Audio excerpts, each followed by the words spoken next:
From Carolla One Studios in Glendale, California, this is The Adam Carolla Show. Adam's guest today, Jeff Foxworthy, and New York Times best-selling author, Maria Konnikova.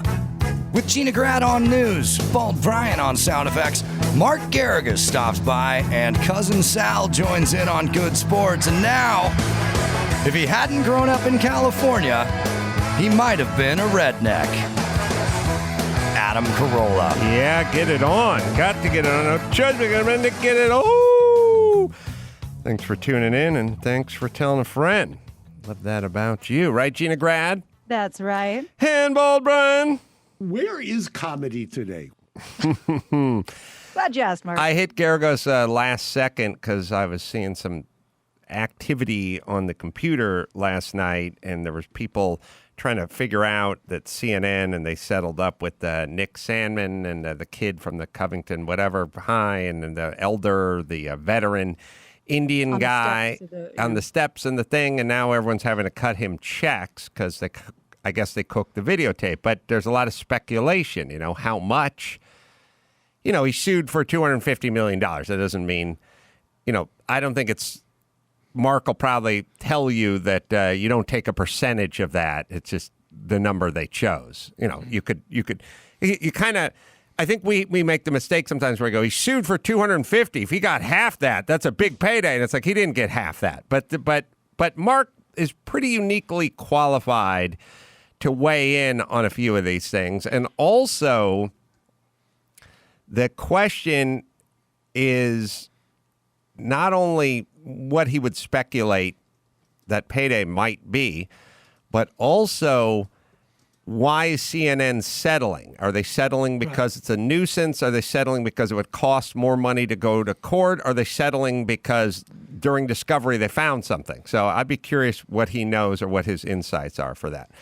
So we'll talk to him in a second. There's NBC is on the way, and ABC and CBS, New York Times, Rolling Stone are some of the publications this kid's going after, or him and his lawyer. Well, I guess we'll ask Mark, but in terms of dominoes, even if maybe they feel they're right, once they see CNN say fine, maybe they'll all just say fine because they don't want to be the one left standing. Right. I don't know.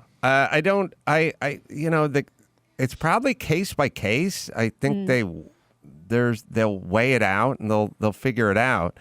But I don't know. I don't know if you settle because during discovery there are things that you're going to find that are going to look worse than what we have now, which is settling, or if it's just a nuisance thing. But on the other hand, if you run a business and your business does corrugated tin roofing materials and you get sued, then it's just a straightaway decision about money and court and how much the lawyers are going to cost and stuff like that.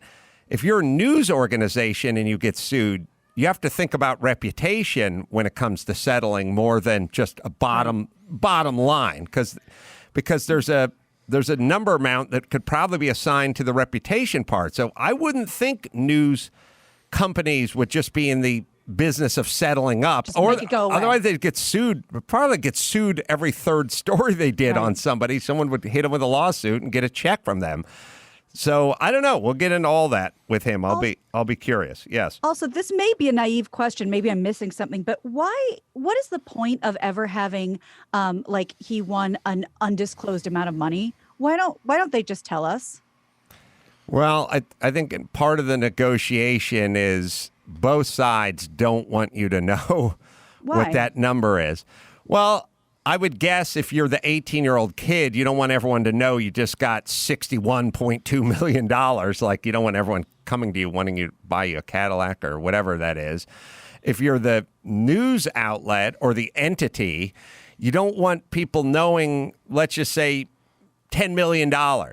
Jeez, and you go, $10 million bucks. Those guys did a hatchet job on my story, 2 weeks ago. That's good for $5 million. Like, I don't think what I can get. I don't think you want to set a precedent or baseline for the public to go. And then also, there's just a general thing about money. Like, nobody wants anyone to know how much this person has or whatever. Like, remember how devastated we were when we found out that Weird Al's net worth was the same as mine?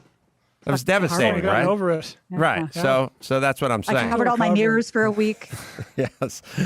I was also. I got Geragos coming in. Oh, you got Geragos, so we'll get him on. Also, I know how to get Geragos fired up because his camera's always Dutched when he pops on. But I wanted to get a goddamn haircut before I went to Texas, and then I realized I can't because the sports clip place is closed where I live. It's just all the haircutting places are just closed, except for I'm going to go to LAX and I'm going to get on a Southwest flight with 103 other people in a tube, in an airplane that has less square footage inside of it than the fantastic sports clip place does in La Cañada. But for some reason, that business is shut down.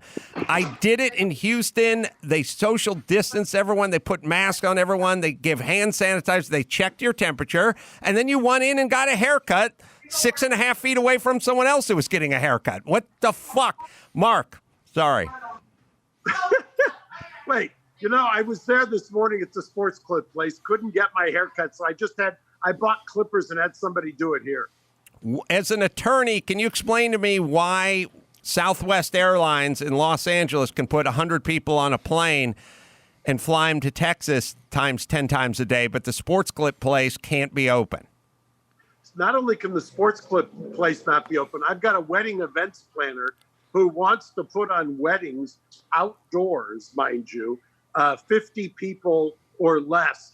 And I can't get the Deputy Attorney General to agree to that, number one. Number two, every single piece of guidance they will give for everything else, meaning you can do outdoors, you can do this. He's willing to comply with all of that. They won't do that. Then yesterday or the day before yesterday, San Francisco Chronicle had a headline, something about they wanted to get married and now look what happened. And I read it to see what happened. I'm figuring, like 18 people had died and were hospitalized. Turns out 8 positives or something like that. Nobody hospitalized, nobody died. But the headline would make you think that they had had a hot cluster. So you explain it to me. You can't go to the beach, but you can go indoors for certain things. You can't go outdoors for certain things. As soon as somebody would admit that they have no clue as to the science, I think it would be a lot better. Okay, I completely concur. So this Nick Sandmann case, lawyer Lynn Wood. Do you know Lynn Wood? I talked to Lynn over the weekend. In fact, trying to get him to come on to Reasonable Doubt this weekend. Right after it was announced, I gave him a call and talked to him about it. He will not tell me how much, which is everybody's first question.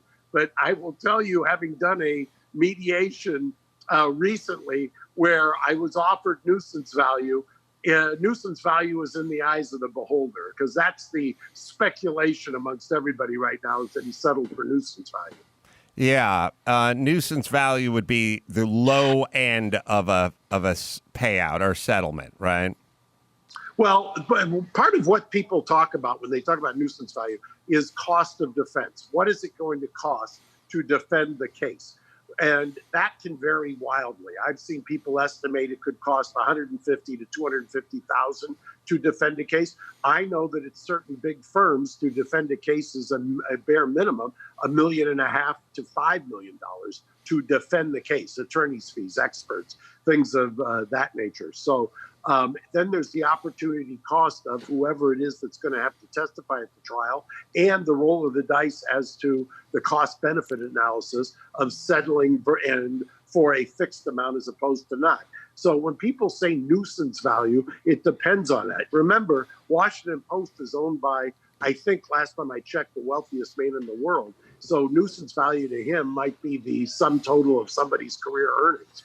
Do they do discovery before they arbitrate? So is it when entities this large settle up, is it right to think that maybe they found something that wouldn't look good, an email or of something of that nature that wouldn't look good in court? We talked about, remember when I think CNN settled, and in fact, Lynn Wood, who is the lawyer here for Nicholas Sandmann, has been getting into on Twitter some fights with Brian Stelter, I think over at CNN, because Stelter was suggesting it was nuisance value. My guess would be is Stelter has no idea what it was settled for, because if he did say it was nuisance value, that in and of itself would probably violate the confidentiality.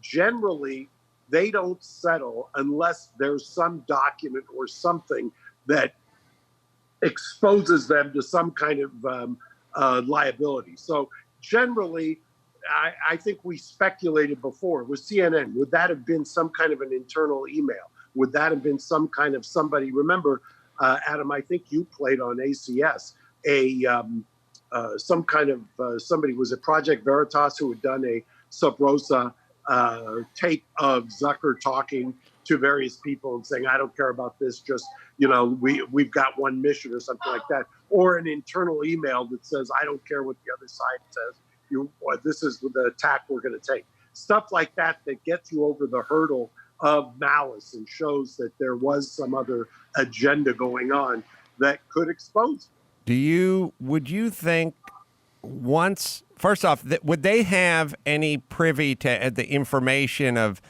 what the last entity settled for? Yes, they very well could. I will give you an example. I'll try to strip it of who knew, but I was up against a very large entity, very well funded. I was representing somebody who had kind of the wind at their back. There was basically a whistleblower, and the person sent over to somebody connected with the client documents that exposed, I remember the Russell Crowe film that 60 Minutes did a piece on, and they did a movie about the where the whistleblower. What was that? Yeah, The Insider. Exactly. Michael Mann. That happens quite a bit. In fact, I saw today that the whistleblower in the Novartis case, on a $600 and some odd million settlement, the whistleblower cashed a check for $100 and some odd million. So that happens quite often, where there's somebody inside who doesn't like what's happening and will surreptitiously get the documents to somebody else who's connected with the proceedings. Do you have a guess on what the amount would be, or what would it be if you represented Nick Sandmann? What would you be thinking about? Well, they had 8 different defendants in the crosshairs. I always thought they wanted to pick one off because there's kind of a domino theory. Once one person settles, it sets it up for subsequent settlements. I said before that I thought that the CNN settlement was not what most people would think is nuisance value, and they probably found something in discovery. It's pure speculation. I'm just basing that on 40 years of doing this kind of stuff. My guess would be that you're looking at seven figures. I don't think Lynn Wood has got more than enough money. Lynn Wood represented famously Richard Jewell, we mutually represented Gary Condit and Gary Condit's wife 20 years ago or 19 years ago. He represented the John Benet Ramsey, right? Yeah, the families there, right. and did quite well there. He's had kind of a cottage industry of suing tabloids for saying crazy things about people, or suing other kinds of media outlets for suing. So I don't see where he would have wanted to just walk away from something for, what most people are speculating. I don't believe for a second that it's 25, 50, or 100,000 like I've seen on the internet today. That would shock me. I just can't imagine that would be the case. I could be wrong, but it doesn't make any sense to me. I think it would be crazy. My guess is that what happened is that there was a settlement, that the settlement was large enough, probably that they waited for Sandmann's birthday, 18th birthday, so they didn't have to do what's called a minor's compromise. That's just a guess. I don't have any information, but I don't think it's a coincidence that he turns 18 and there's a settlement of some kind, because you don't want to have to go and file with a court and tell them how much you're getting and have a judge kind of bless the settlement. So you'd wait until he's 18 and then you would settle the case. And that's, I think, what probably happened here, although you'll never get it out of Lynn. It's about as tight-lipped as they come. Did he seem like he was in a good mood when you spoke to him? He was in a spectacular mood, and it might have been alcohol-fueled. I don't know. I don't want to accuse him of that. But and then what about the difference between a company that does construction supply settling and a company that does news settling? Is there a difference? I mean, is CNN going to invite more of these attempts at the more lawsuits, or does it hurt their reputation, or what? How do you factor that in? Well, there's, that's what we used to call the Ralph's theory. Ralph's, the supermarkets used to pay off slip and falls, $1,500, $1,000, whatever it was, $2,500. They just didn't want to deal with it. Figured it was cheaper than a cost of defense. What they ended up seeing, though, is that there was a proliferation of lawsuits. So they got a new general counsel at one point. I think it was Ralph's, could have been Albertson's, who knows? But the principle's the same. What they did is they took a kind of a no settlement policy, and they took a couple of them to trial. Once they won, or defense is what they call it, then people or plaintiffs' lawyers who work on a contingency were going to think twice before they brought it. So there is that. You kind of condition people as to what to do. One of the areas of the law right now where there's a lot of trolls are the self-styled ADA type lawyers who sue because somebody wheeled into a restaurant and the handrail was a half an inch out of whack and I couldn't reach the paper towels or this or that. And if you don't pay those off, they won't proliferate, has always been my kind of opinion. And it really does a disservice to the places where there is a legitimate complaint, as opposed to one that's lawyer generated and looking for fees or a quick hit. Mark, we appreciate you chiming in. Jeff Foxworthy's on hold, so I'm going to bring it home. Brian, you have a bigger name on the other You line. have a question? Did I miss anything? If it's too low, Mark, please forgive my ignorance and try to keep your answer short if you can, because Foxworthy's waiting. Please explain, what are these news organizations accused of, and what is Sandmann suing for? I feel ignorant about the whole beginnings of this case. Well, they generally sue for a defamation or a libel, sometimes for an intentional infliction of emotional distress. That's a real stretch generally because it requires all kinds of elements. But it's always that you're casting somebody what's called in a false light. So it's very hard. There's a high hurdle in the U.S. as opposed to Britain, which is one of the reasons that Johnny Depp is suing in Britain. You have to show that there's some kind of malice. Well, that's why I keep talking about some kind of a smoking gun or a document or internal communication. If it looks like there's an agenda, that there's somebody's carrying water for one side or the other, and you're able to tag them with that gets you over what's traditionally been this New York Times versus Sullivan case, which is the case that kind of established the high bar that you have to get over. Right. So if it's just an error or mistake, or you're rushing to get this videotape on the air by 9 a.m., then there's not a whole lot of lawsuit there, right? Right. And you have to make a demand for a retraction, and they'll give a retraction, or there's a safe harbor where you can go in and get a retraction, things like that. By the time you get through doing all of that traditional dance, absent something that gets you over the bar of malice, it's extremely difficult to prevail in those cases, which is one of the reasons why Lynn has been so successful. He's been able to get results in cases that most lawyers would shy away from. I'll give you a plug. Reasonable Doubt, best hour in the universe, Saturdays on Apple Podcasts and Podcast One as well.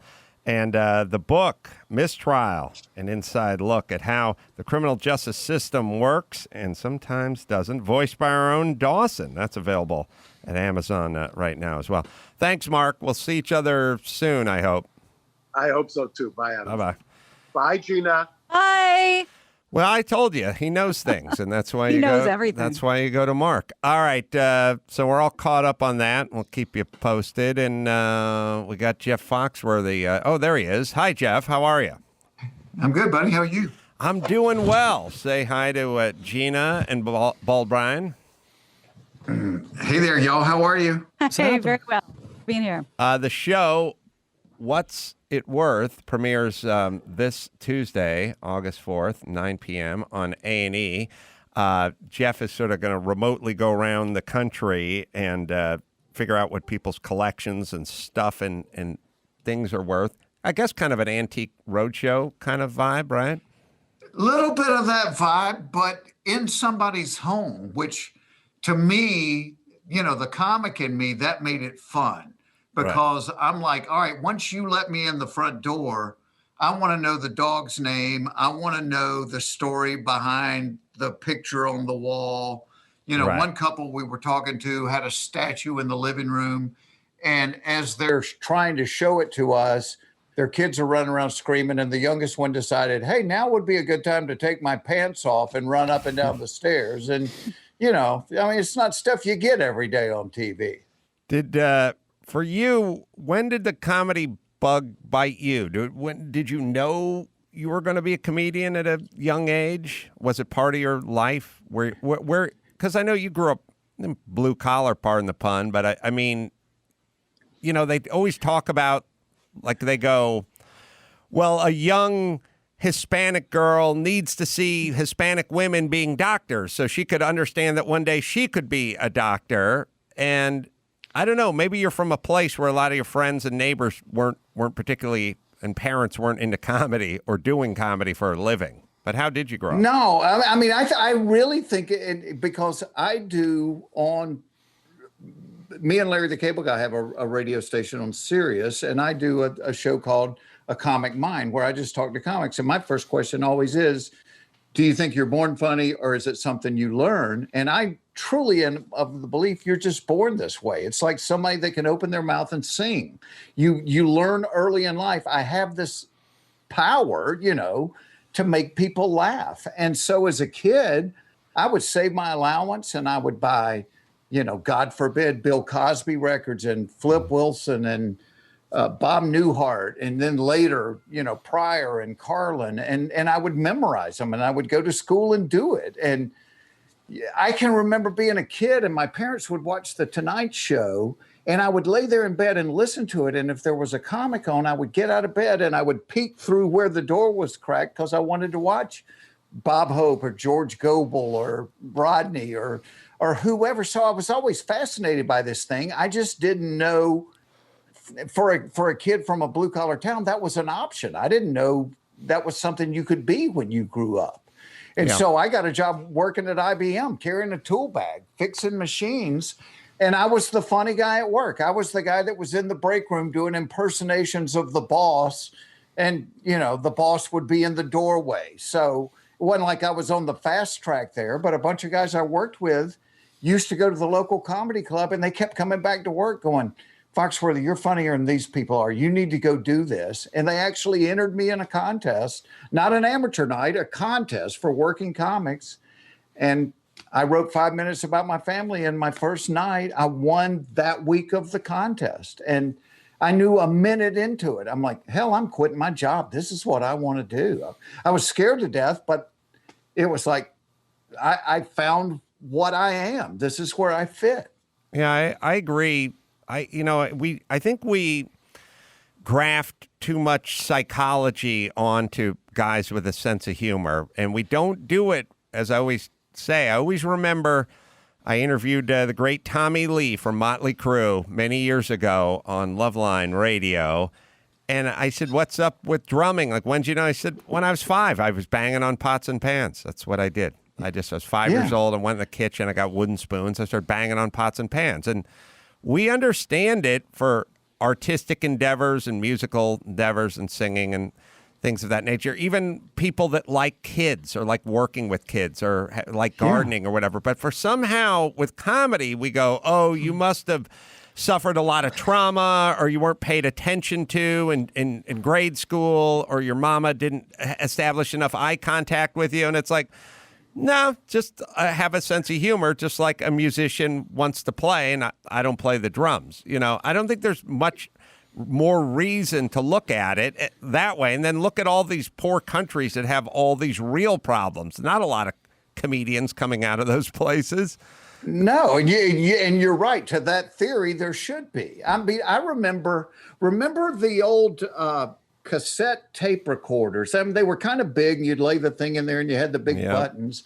And I think I was probably 8 or 9 years old, and I got one for Christmas. And the first thing I did with it was I went and got 2 empty milk jugs, filled them full of water, and then I recorded myself with the alarm clock going off, me getting out of bed, with the footsteps walking into the bathroom. You can hear the seat going out, and then very slowly, I empty one of these things of water. And at first, people are snickering a little bit, but when it goes on for 5 minutes, they're howling. Then you have a few drops and it stops.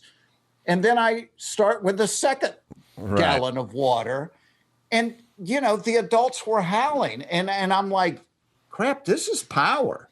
This is, I don't know why I'm able to do it. I can't even be cocky about it. But, it's like you just know, I can do that. I can't figure out what's wrong with the internet. But if you say to me, write me 50 jokes about aunts and uncles, I'm like, okay, I can do that. The thing that's kind of interesting is if you just step back and watch kids, whatever their interests are, they just present themselves, right? So if you think of anybody, I had comedy albums when I was a kid. I had like George Carlin comedy albums. I didn't have any money. I didn't have anything. I would listen to Dr. Demento on Sunday nights. I think it was KMET maybe, or KLOS out here. But I'd listen to Dr. Demento religiously. I would record Dr. Demento with a little cassette tape and, literally just hold the unit to the speaker.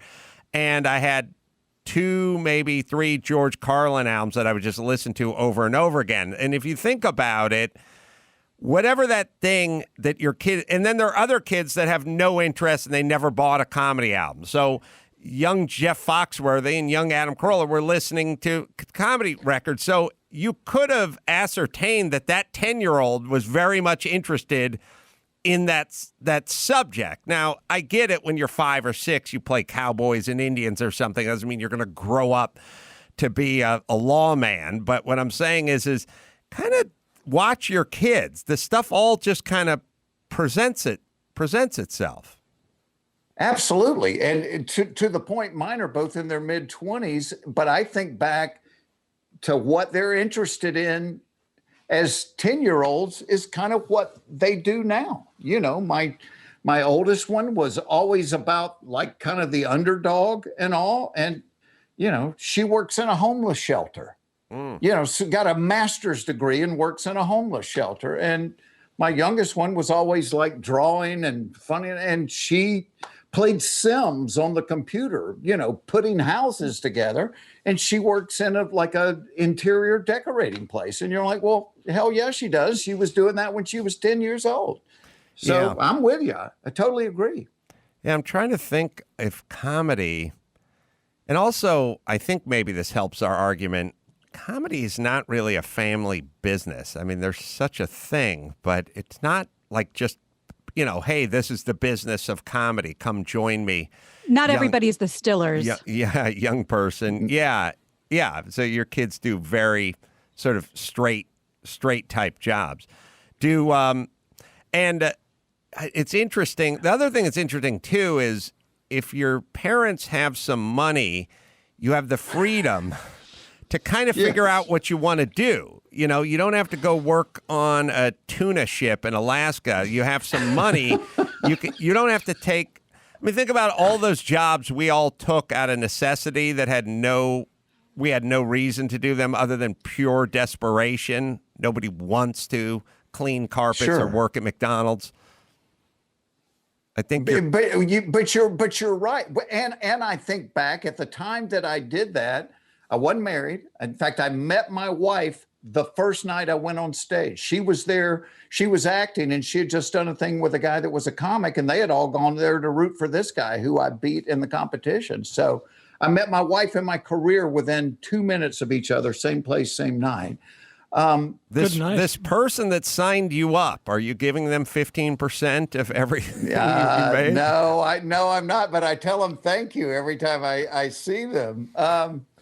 But if I had been married and had kids at the time, I probably wouldn't have quit my job at IBM to be a comic. You know what I mean? Because Lord knows, I mean, that first year, I found, Adam, you remember the old, like the little calendars that you would write all your gigs in, and you keep them.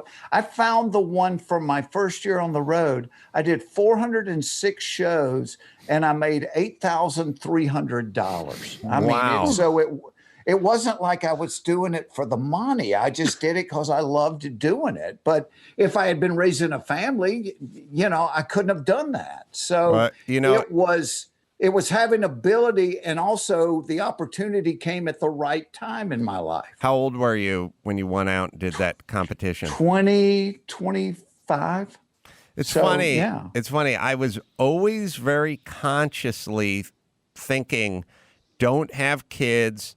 I wouldn't even buy a truck with a payment. I would buy trucks in the recycler for $1,800, used Datsun pickup trucks and stuff. And I could always remember people on my job site saying, go down to Galpin Ford, put down $1,000, make your payment on a new Ranger. I was like, if I have a payment, if I have kids, if I have a wife, I won't be able to go out at night and do this. It would be irresponsible for me to spend my money on groundlings classes when I should be spending it on food and insurance and the stuff you need. And I couldn't quit my day job. And I'd always thought about that long and hard. And I wish more people in the United States would think about how that sort of pertains to them. Well, yeah, because once I did that, my daughter was asking not long ago, she said, well, did you and mom have a medical plan? I said, yeah, it was don't get sick. We had no money, but I was willing to roll the dice. So I was willing to do anything. Once I found this, when we moved to LA, we lived in a studio apartment that if you took your shoes off, the place was dirty. I mean, it was the smallest, and we could have cared less because hell, we're doing this thing. It was fun. It was like an adventure. And I don't even know back then if I ever really had thoughts that I was going to be successful at it. I just had found something that I loved, and I could still eat and do it. Yeah. It's interesting. People that there's a fine balance of planning and then expecting too much. Like having a plan is good, but most successful people I know never had a plan. And also, how close to their plan would their life have mirrored, even now that they're successful? I do podcasting for a living. Podcasting didn't exist. What could my plan have been? And I always just thought about moving forward, not really without a plan. I feel like a plan, sometimes you can get tangled up in it. Or, like my plan when I start, I wasn't one of those people that got into it thinking, oh, I'll get a sitcom or a movie out of this. I just truly loved stand-up. And so, and I did those things, but it was almost by accident. But I wanted to be on Johnny Carson before Johnny retired, and got lucky enough to do that, got called over to the couch. And I swear to you, I remember laying in that little studio apartment up there behind the Santa Monica car wash, staring at the ceiling going, oh crap, I don't have a plan now. That was it. Right. And so, but again, that was okay. The one thing I did do is I worked at it, like in those early days in the comedy club when everybody else was going out and getting drunk or high. I would come back from the show and I would take notes, and this worked and this didn't work. And I was always writing. I was always working at it. So while I didn't necessarily have a plan, and I look back and so many of the people that are successful, they did work at it, whether it was people like Judd Apatow, who was the house MC at the Comedy Magic Club, but he was always kind of grinding and always kind of working. You didn't know who would have known then that he would end up making movies, but he worked at it. Leno worked at it. Seinfeld worked at it. I mean, so, there were a lot of people that ended up being successful at a lot of different things, whether it was TV shows or voiceovers or, but they worked. You worked at it. You didn't see this coming, but you were always working at your craft. Brian, you got a last question for Mr. Foxworthy? Yeah, Jeff, it reminded me when you said that to your theory or your hypothesis that, you come out of the womb funny and then you can develop it. I remember you were in a documentary about 10 years ago called I Am Comic. And I remember this moment so well because Jeff is not only naturally funny, you're also a technician, and you were going on about how, and this is something that only, the people with the musical mind understand music, or the people with the comic mind understand comedy. You were going on about how there's a rhythm to jokes, like ba-da, ba-da, ba-da, boom. Or, you can have ba-da, ba-da, ba-da, and then ba-da, boom. Or there was a verbal rhythm that you had in your head. It's not every one of your jokes, but it sort of guides, how you look at developing comedy or developing material. And it's instinctual. It's not even, it becomes very hard to explain. It's like, how do you know? But it's probably no different than throwing a baseball or catching a football. It's just an instinctual thing. But, and I have a hard time describing it, but there's some nights when I'm on stage and I'm a visual guy, and I just think about that record with the needle being right in the groove. And there's some nights where it's not right in the groove. And I'm like, what the hell am I doing? Am I going too fast, too slow? What am I? And then there's some nights, man, when it's just so perfect. And it's just, must be like a skier going down a hill where you're not even thinking about it, Well, and it's just, you're just on and it's working. I hope there's no one under 40 listening, because we've talked about cassettes and we've talked about records, and they're all going, I don't get the fuck these guys are I haven't heard of either. I don't know either one of those analogies. Jeff Foxworthy, What It's Worth. It's premieres Tuesday, August 4th, 9 p.m. on A&E. Thanks, Jeff. Always good to talk to you, my friend. Yeah, you too. Thanks for having me. Be well. You too. One of the good ones, Jeff Foxworthy. All right, we're going to do a quick spot here, and then we'll bring on Maria Konnikova. First, I'll tell you about Madison Reed Mister working from home, staring at your coworkers' gray hair on the video calls, thinking about coloring it. You're not alone. Madison Reed Mister, gray blending natural color for your hair and for your beard. I've seen the before and after shots. I actually did it this morning. I put a little in. It's pretty easy. That comes with a set of rubber gloves. Put the color in and just kind of rub it around your hands and just kind of put it in your hair like you're putting in pomade, and then put in the activator after that. It's a second little Mylar pouch, and you rub that around and hit it and let it sit for 10 minutes, and then you hit the shower, and there you go. Bob's your uncle. Works beautiful, looks very natural. Madison Reed Mister makes it easy to find the color to match and find it on their website. Quick and easy to apply.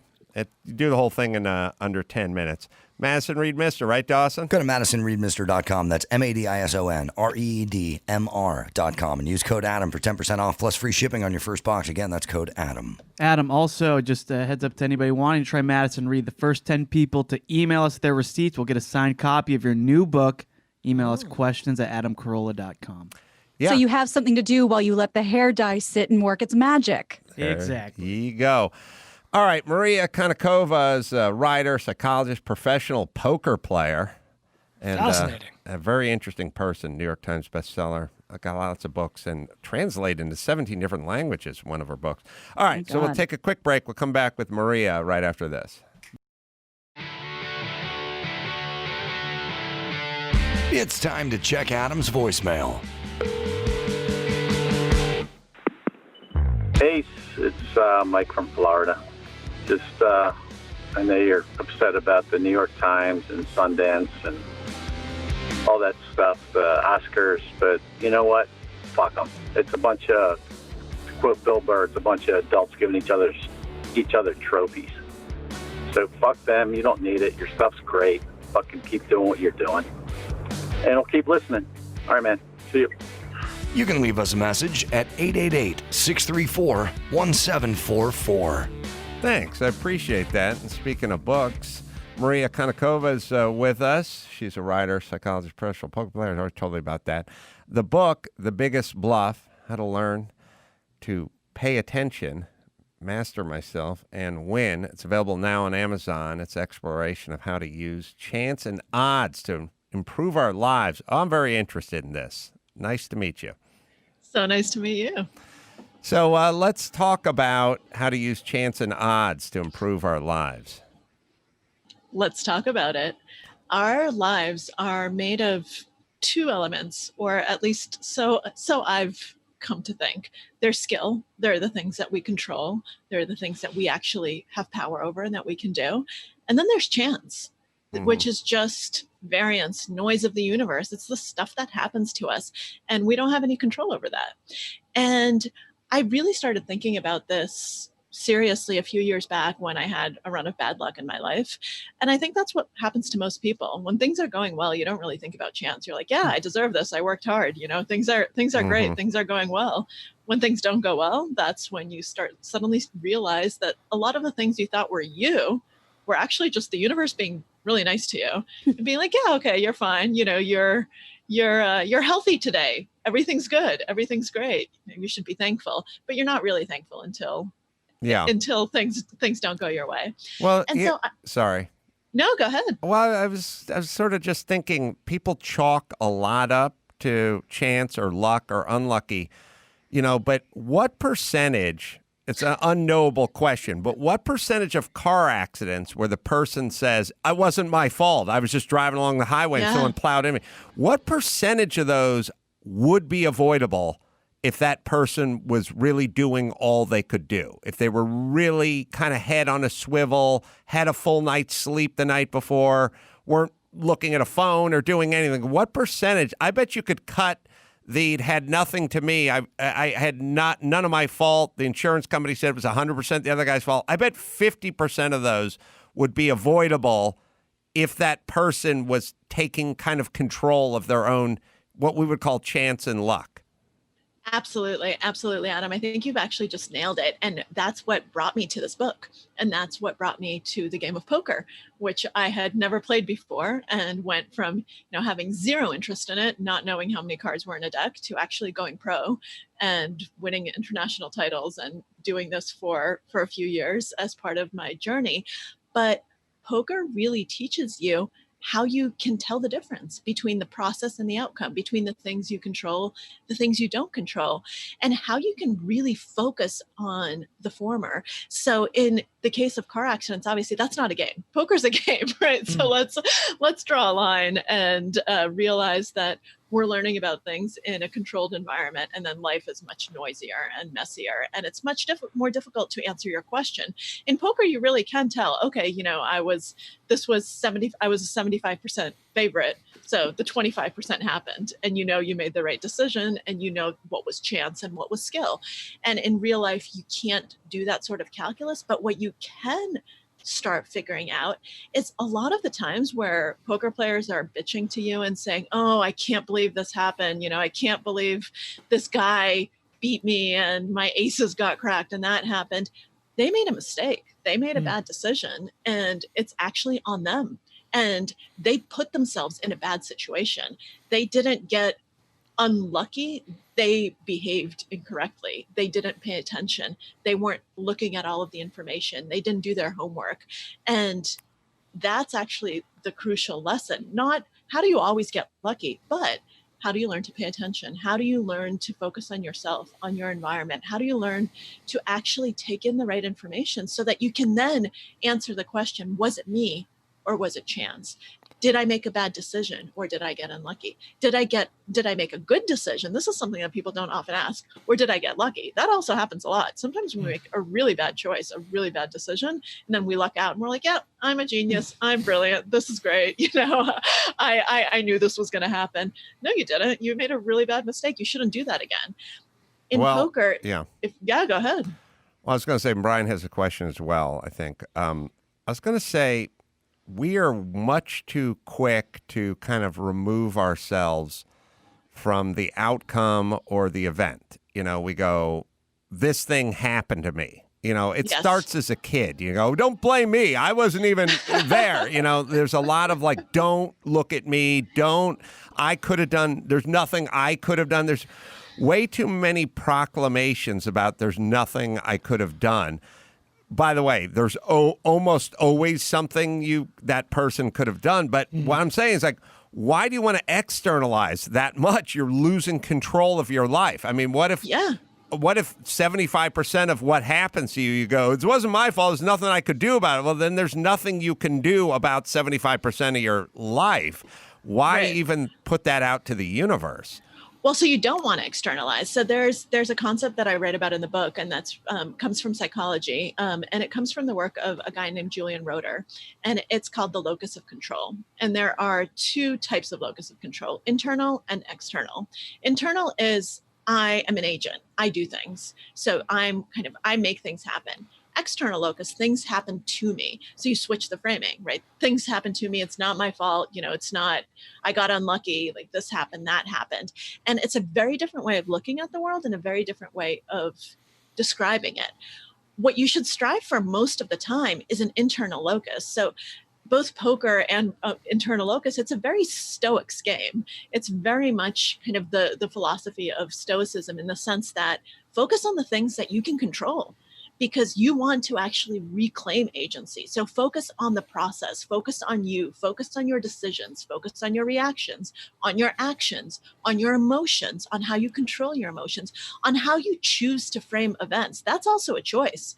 Did I do this or did it happen to me? That's a very conscious choice that's going to affect how you are able to deal with events. And I think people who are more successful, people who are more emotionally resilient, who are able to get through things, are people with a much more internal locus, who actually know how to take even things that happen to them and say, okay, but here's where my agency is. So what I'm saying isn't, get rid of that 75%, but try to learn to tell the difference. Because if you keep focusing on the outcome, then you're actually not focusing on the things that you can control, because you can't control the outcome most of the time, right? It's something where you made a decision, but the outcome isn't up to you. There are other factors involved. So if it doesn't go well, it doesn't mean that you made the wrong decision. So you have to say, okay, this didn't go well, but I made the right decision. So I should keep doing this, and I should do it again, and I should try again.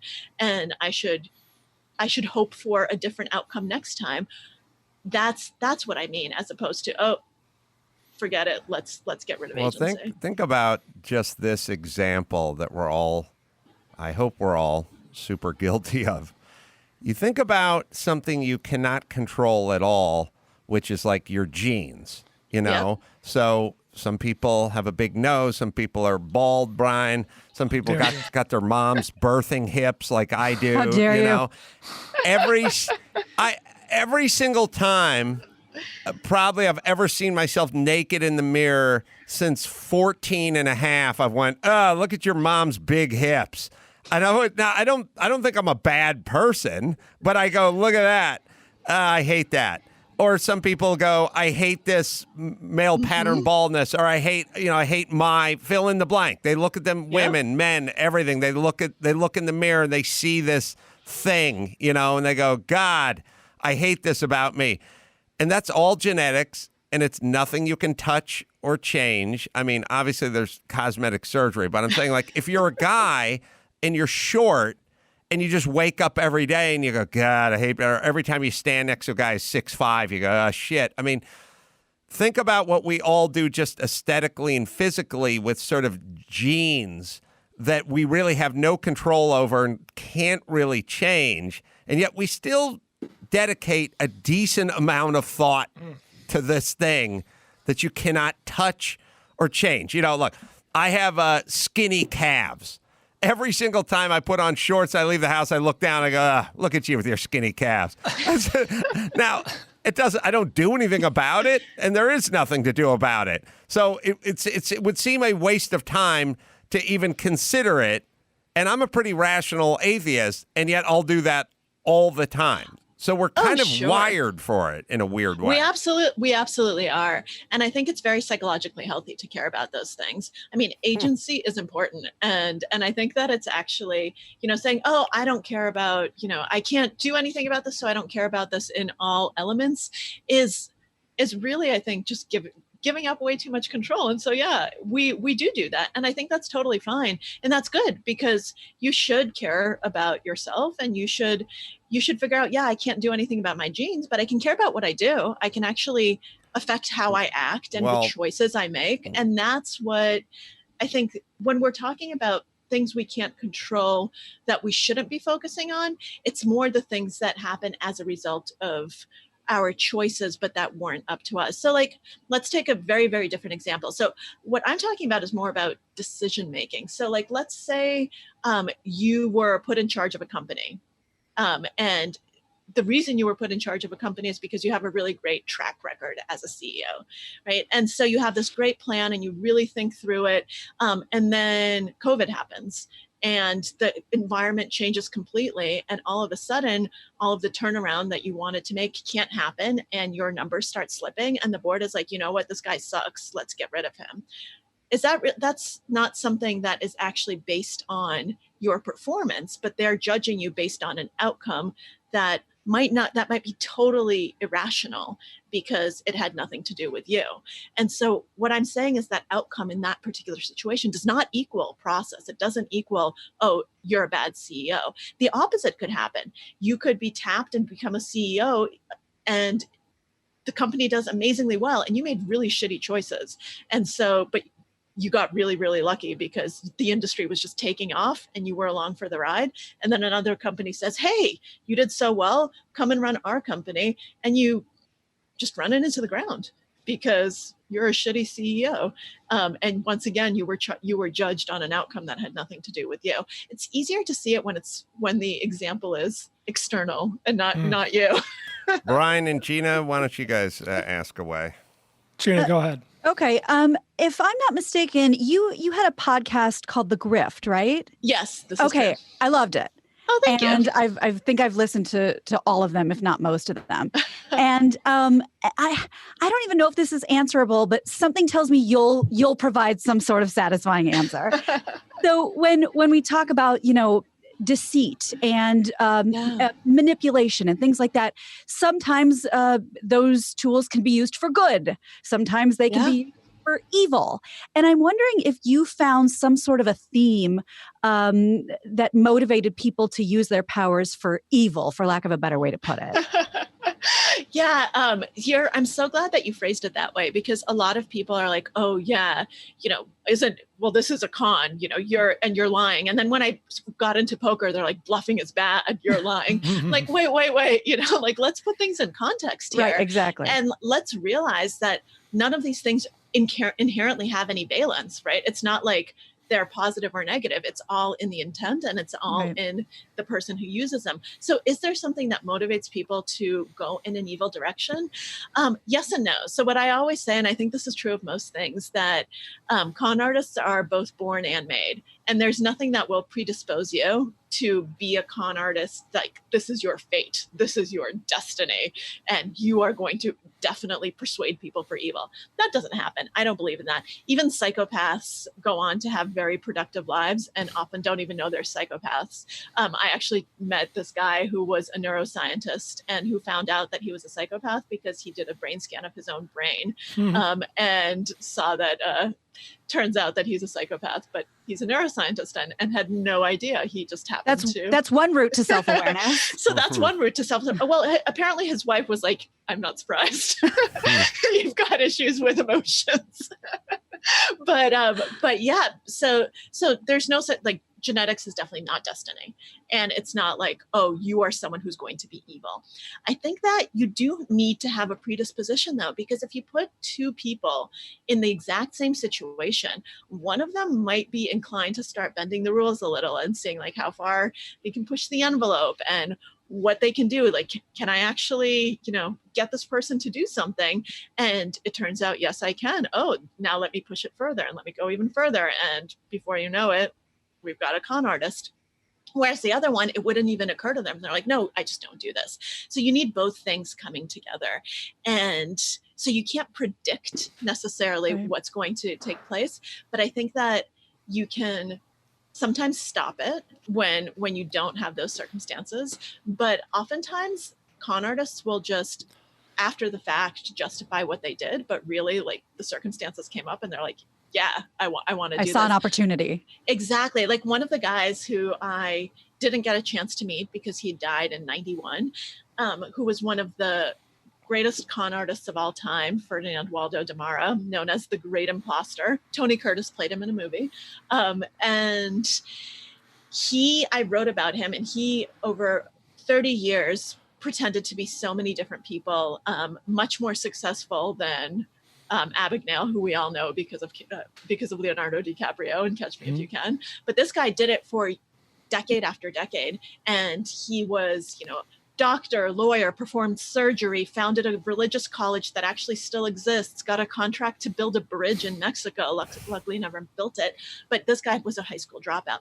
And I did so much work about him and so much research and looked at so many files. And he would always say that, a lot of what he was because he had a traumatic childhood. He came from a wealthy family that suddenly lost their money because their movie theater business went under. And then his sister, who was his best friend, died in a freak accident when she was skating and hit her head on the ice, and blah, blah, blah. And people really felt horrible for him. And I put all of this in the book. And then it turns out I had to do some fact checking after the fact when the book already came out. He probably didn't have a sister. So I was finally able to get birth records. And so he made up the sister, and the movie theater business did not belong to his family. It belonged to his uncle's family. So he just totally made up the entire backstory to justify what he did. Wow. And really, he just wanted to use the powers of deception for real. Right. That's like, before I get to my question, that's so funny. I was doing research on psychopaths versus sociopaths, so I don't know as much as you, but like the array of personality traits and the components that come together could create Hannibal Lecter, or could create like a great sports agent. You know what I mean? It's like, depends on if you want to go the good or the evil route, and there's obviously factors involved in there, but these are the same people. Yeah, for sure. For sure. And I always say, so there's the so-called dark triad of traits, which is psychopathy, narcissism, and Machiavellianism. And I always say that they're overrepresented in con artists, but they're also overrepresented in lawyers, in businessmen, in a lot of other professions. So make of that what you will. My actual question, I did a lot of research on your story. I found it very fascinating. As a very, very, very amateur poker player, I was interested in what did you find in your short but intense journey to professional poker? What was more advantageous for you, your psychology background, or actually learning like the game of poker, math, things like that, which is obviously crucial, but what ended up being more beneficial for you? The psychology. I mean, my last math class was in high school. And so I knew, I count on my fingers. I still count on my fingers. I'm no longer embarrassed to say it because now I've written it down in the book so people know about it. But I still do. And I always knew that I could not compete with the math guys on their level. But I had to learn pot odds. I had to learn the basic math. Of course I did. But I think when you're looking for your edge in any field, you need to figure out, what is actually the stuff where I can excel, where I can beat people. And I realized very early on that that's people. My background is psychology. That's what my PhD is. And I know the science of decision making. I know how to actually put words on what I'm seeing. And that's very powerful, because if you have mental frameworks for actually conceptualizing things, then it helps you see the world a little different. It helps you see more nuance instead of black and white. And I was just, I think, always aware of the dynamics happening at the poker table. And to be perfectly honest, that's also what interested me. And I think that's so important. Where your interest is often the stuff that you're good at. And so that's where I was able to really excel. Okay, so follow-up question then. What, when you say dynamics at the table, are you talking about literally like betting patterns, or are you talking about, the guy that wears sunglasses and a hat and headphones and is kind of out of it, as like you said, stoicism? What is the dynamics of the table you're talking about? Both, but a stoic would never be wearing headphones and glasses and be out of it. He'd be very attentive. Good point, but you do see that sometimes. So that's you do. No, and I think that it's, I think both of the things are important because betting patterns tell you something about the person, especially if you're paying attention to dynamics. So dynamic change. What has changed? Are they betting more after a loss? Are they betting less after a loss? Are they taking more risks after they win? Are they taking fewer risks after they win? What's their risk-taking propensity? How do they change? How do they let things irrationally affect them? Because everyone does. So there's a word that I learned in the poker world, tilt, which is such an awesome word. And I think that everyone should use it everywhere in life. And it's letting your emotions into your decision process. And every single person tilts. Unless you're a psychopath, then you probably do not go on tilt. But there's things that can still anger you. So the most important thing is to try to figure out, what is this person's behavioral signature, behavioral pattern? How do they react to certain things? Are they taking it personally? Like, do they actually think that, that guy in the sunglasses and the headphones who's raising them every time, are they taking it personally? Are they kind of looking over and saying, oh my God, I'm going to get you? Well, then they're going to be irrational. They're not actually going to be making good decisions. They're going to be making personal decisions. Be like, you know what? My favorite thing in the world is when someone looks at me and it says, next time you've been raising me every hand. Next time you raise, I'm going all in. I'm like, great. Wonderful. Oh, I know. Sounds good. Thanks for the tip. I like this part about sort of paying attention and trying to tune into yourself and tune into those around you. And I feel like a lot of people don't know themselves. Most people, the people around them could tell them much more about them than they know about themselves. And they deny it. And no, I don't. They would definitely deny it. I mean, look, if you went into any sort of office community and you'd go, who's most likely to be late if we were taking a bus up to the mountain resort or something, they'd all agree on one guy's or one girl's name. And who's most likely to insist on paying the bill when we get to the resort and we all go to dinner that night? Then they would all agree on it. It would be another person most likely, but they'd all agree on it. Like everyone kind of knows what everyone else is up to. What if you had that, you're a little more insightful about yourself and you studied yourself? And how does one study themselves? How do you begin that process? That is such a good question. And I think you've kind of hit at the heart of why it's often so difficult to pay attention, because the first person we need to learn to pay attention to is ourselves. And we don't do that very often. I mean, how many people actually just sit down with themselves and say, okay, Maria, let's do a self-inventory. What's important to you? What motivates you? What things are you afraid of? How do you react in these situations? Like, how do you react in these situations? What's your profile in this, in that? We don't normally do that. And this is actually a theme that cuts through both con artists and poker. So the two things we've been talking about, because the reason that con artists are often able to trick people and kind of sell their version of the world is they understand you better than you understand yourself.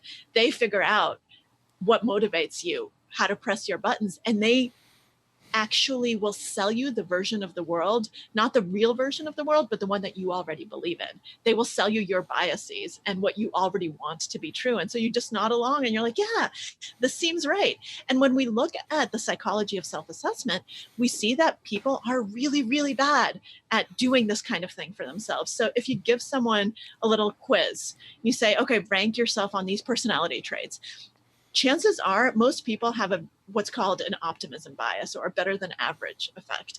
And so they're going to rank themselves as higher on the good traits, like friendly. Yeah, I'm a friendly person, blah, blah, blah. And lower on the bad traits, like most likely to be late to when we're leaving on the bus on our friend trip. No, that's not going to be me. And then if you give that same assessment to their friends, they're going to actually agree with each other, and it's going to be very different from what you did yourself. And the only people for whom this isn't true are the clinically depressed. They actually see themselves pretty accurately. They see warts and all. And so you start realizing that this sort of blissful ignorance is blissful, and it actually can help us with psychological health. That said, I think that a little delusion goes a long way. And it's really, really important to actually take the time to try to seriously think about that for yourself, because it matters. And in situations that matter, having a better sense of your own characteristics, your comfort levels with risks or whatever it might be, is going to be incredibly helpful. And the way you do that, I think, is twofold. One, you do actually have to sit down and do this. Most people won't sit down with a pen and paper and actually write down things about themselves, but I think you do. You actually need to take the time to do this, and the way you would do it about someone else. I'm not saying that you do that about all your friends, but you do think about other people more than you think about yourself. And the other thing, at least that works for me, is a constant mindfulness practice. So I actually do meditate every single day. And I think that it teaches you to pay attention to yourself, to your breath, to your thoughts, to what your body's telling you, to what your mind's telling you. I mean, think about how often you find yourself thinking about something and you have no idea how you got there. Like, what steps did my mind take to actually get to this specific thought I'm having right now, because it's totally unrelated to what I'm doing. Or the proverbial standing in front of an open fridge and forgetting why you're even there. It happens all the time. And it's not because we're suddenly forgetful. It's because we're constantly having this inner monologue that we're not listening to because we're just used to it and it's noise. Well, it's actually a skill to learn to start paying attention to that internal monologue so that you can trace your thought process back. And doing that exercise helps you really figure out a lot about your mind, about how it works, about the associations it makes, about the things that are important to it, the memories that are important to it, the way that it actually jumps from point A to point B. And you suddenly start being aware of your internal chatter. And that tells you a lot about yourself. And then you're able to control it better. Then you're able to actually see, wait, I'm being emotional, but that has nothing to do with this situation. I'm actually still pissed at that phone call I had an hour ago, and that's completely clouding my judgment in this situation. That's such an important insight to have, and it's an insight that most people lack about themselves. It's not easy. I mean, I'm not saying I'm a guru at doing this. Like, I'm shitty at doing it quite often, just because it's much easier to talk about it and to say how important paying attention and being present is, but it's hard. It's really hard. It's much easier to just let your mind drift and to be doing a lot of things at once. But I always preach of the benefits, even though I might not always do it, of unitasking, of actually just focusing on one thing at a time, of teaching your mind the importance of just being present and choosing one thing to do. So not having 50 million tabs open on your browser, not checking in on all social media feeds at the same time, but actually just learning to say, okay, well, right now we're just having this conversation. So I don't have my phone. I don't have this. I don't have that. I'm just focused. Most of the time we're not doing that. Most of the time, even when we're talking to a friend, we're not doing that. Our mind's already thinking about, what we're going to have for dinner and what we're doing next. And what we're just waiting to say back to them. Exactly. So we can get our point in. Exactly. And then you're not listening. Because you're actually, if you're thinking about what you're going to say, you're not listening to what they're saying. That's something I picked up from con artists. Con artists know how to listen. They actually listen when you talk to them because they need it. That's their bread and butter. That's how they're going to get you. That's how they're mining you. You can They're always great improvisers. You know what I mean? They don't know what they're going to get from the mark. They just got to work with it. you can always tell when you're talking to someone if you ever get in the habit of, like, sometimes I'll go on a walk. Oftentimes I'll go on a walk and I'll call Dr. Drew, and we'll have these really stimulating conversations about what's going on in the world. But if he ever starts checking emails or something on his phone, I can hear it drop. It's better. It's almost better than watching. You can hear it. It's a little cadence change, little shorter answers. the talk was like a ping pong game where you're just going back and forth, and now it's a ping pong game where I've hit it 4 times in a row and it's not coming back. And you can tell immediately he's just looking, he's checking something. His wife sent him a text. She wants to know what time at the restaurant tonight, and I'm not even judging it, although it sounds like I am. I can just hear the disengagement. There's immediate disengagement.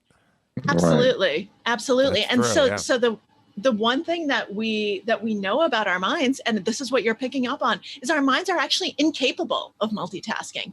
Multitasking is a myth. Doesn't exist.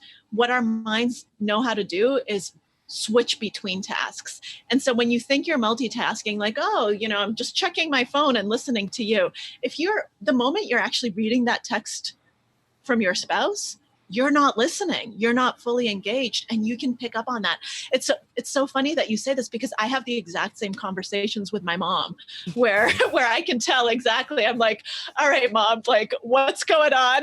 You're not, and she always denies it. She's like, no, I'm listening. I'm like, no, you're not.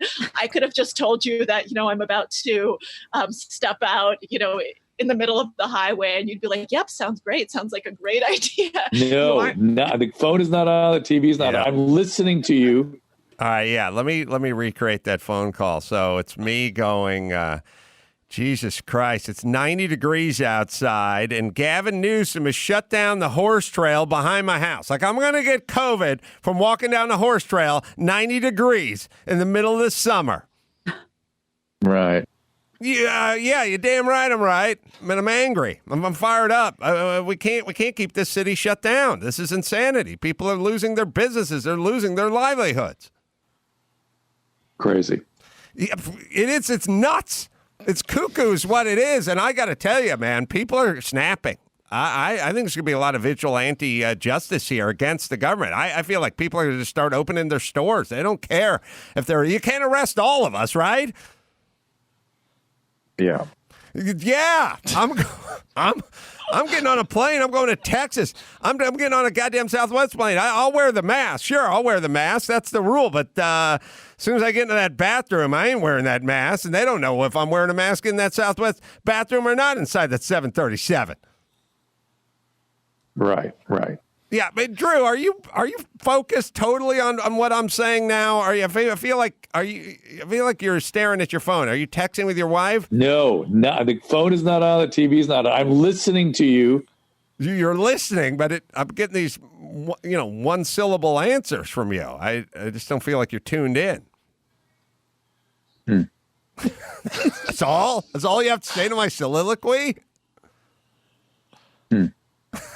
And scene. Yeah, that's what Dr. Drew sounds like when you try to do a podcast with Dr. Drew and he's in New York. He's looking at his computer the whole time or answering texts. That's literally what he sounds like. He doesn't know it, but his cadence drops. Oh, sometimes I do. Well, I'll tell you what. Sometimes he does know it. You're right. Yeah. So I will say this. Something I was thinking about when you were speaking early on is my batting average of stuff that was bad happening to me was much higher at a different point in my life. There was a lot of, I got another parking ticket and my tools got stolen from my truck and I can't find my keys, and like all these little dumb sort of why me or woe is me moments were happening quite consistently in my life.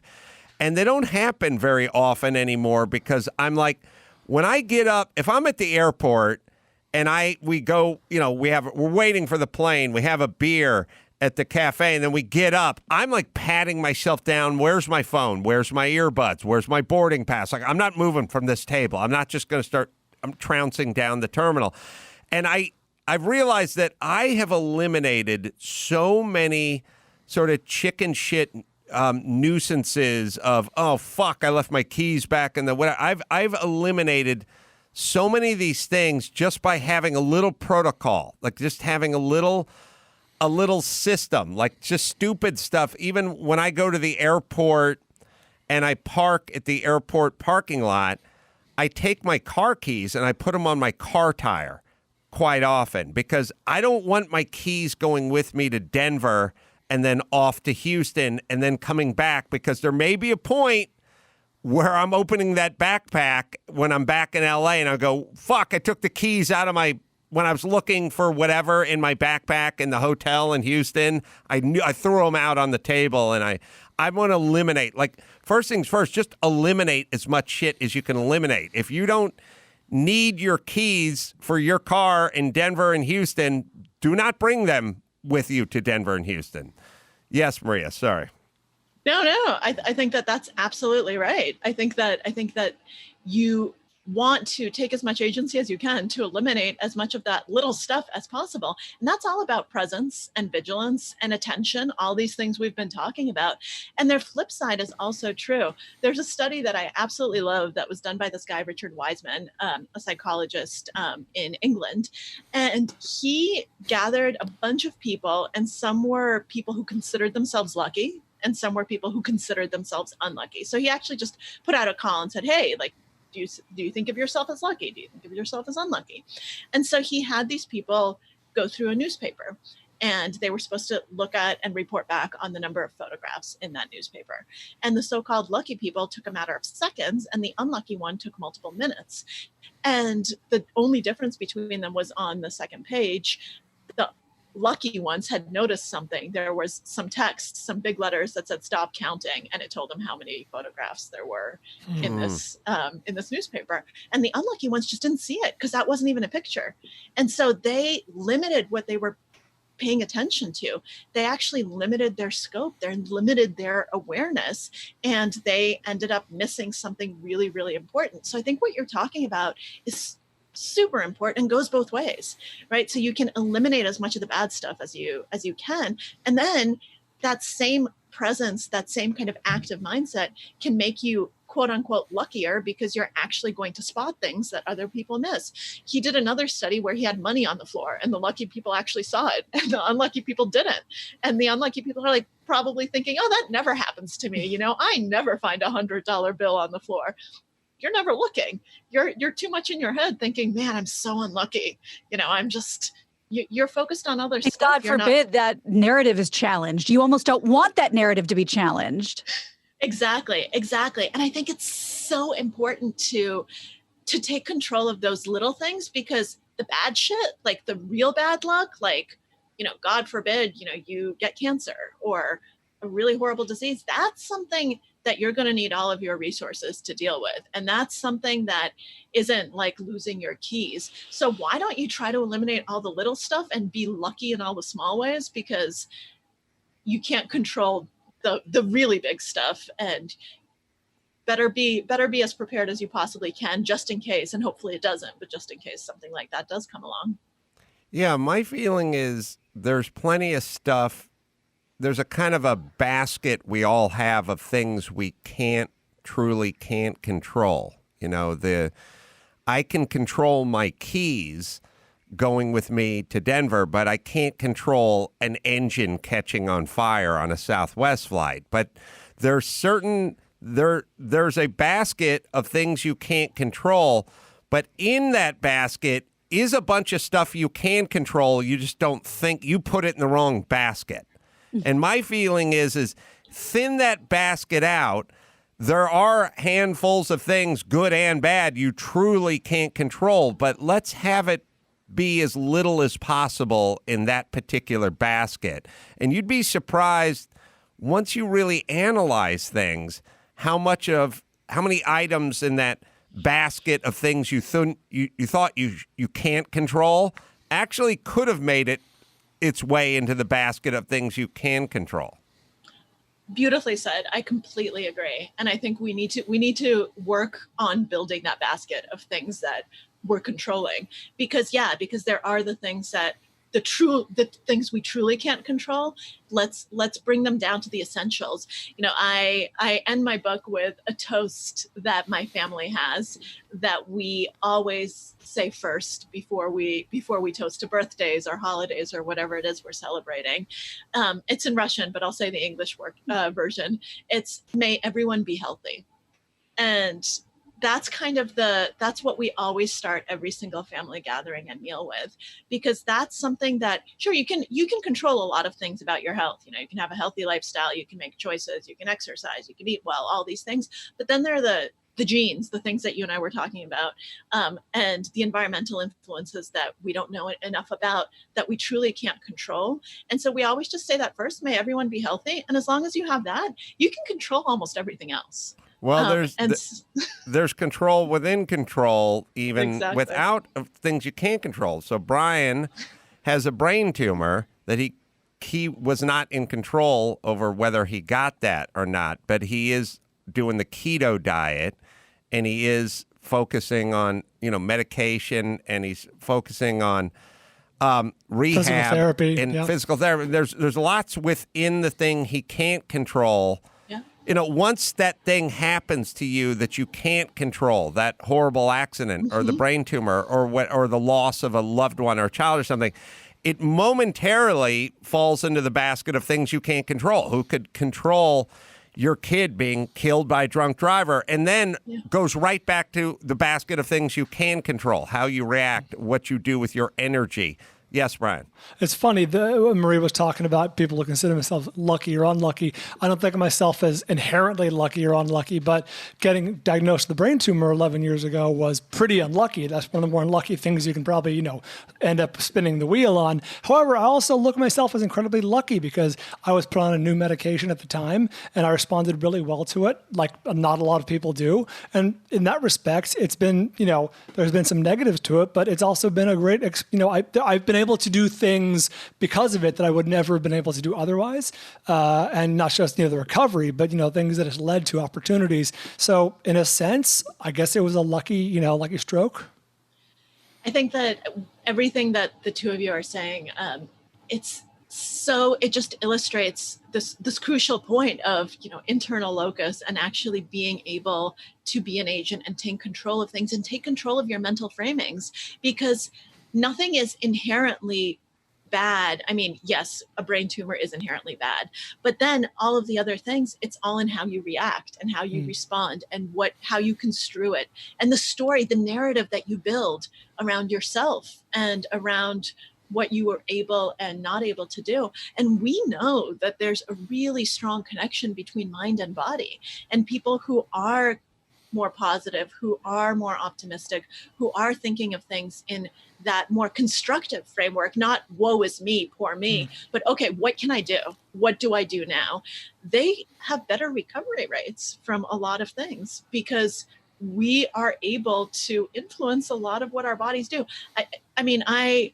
I'm someone who's very against pseudoscience, but there's so much documented evidence on this.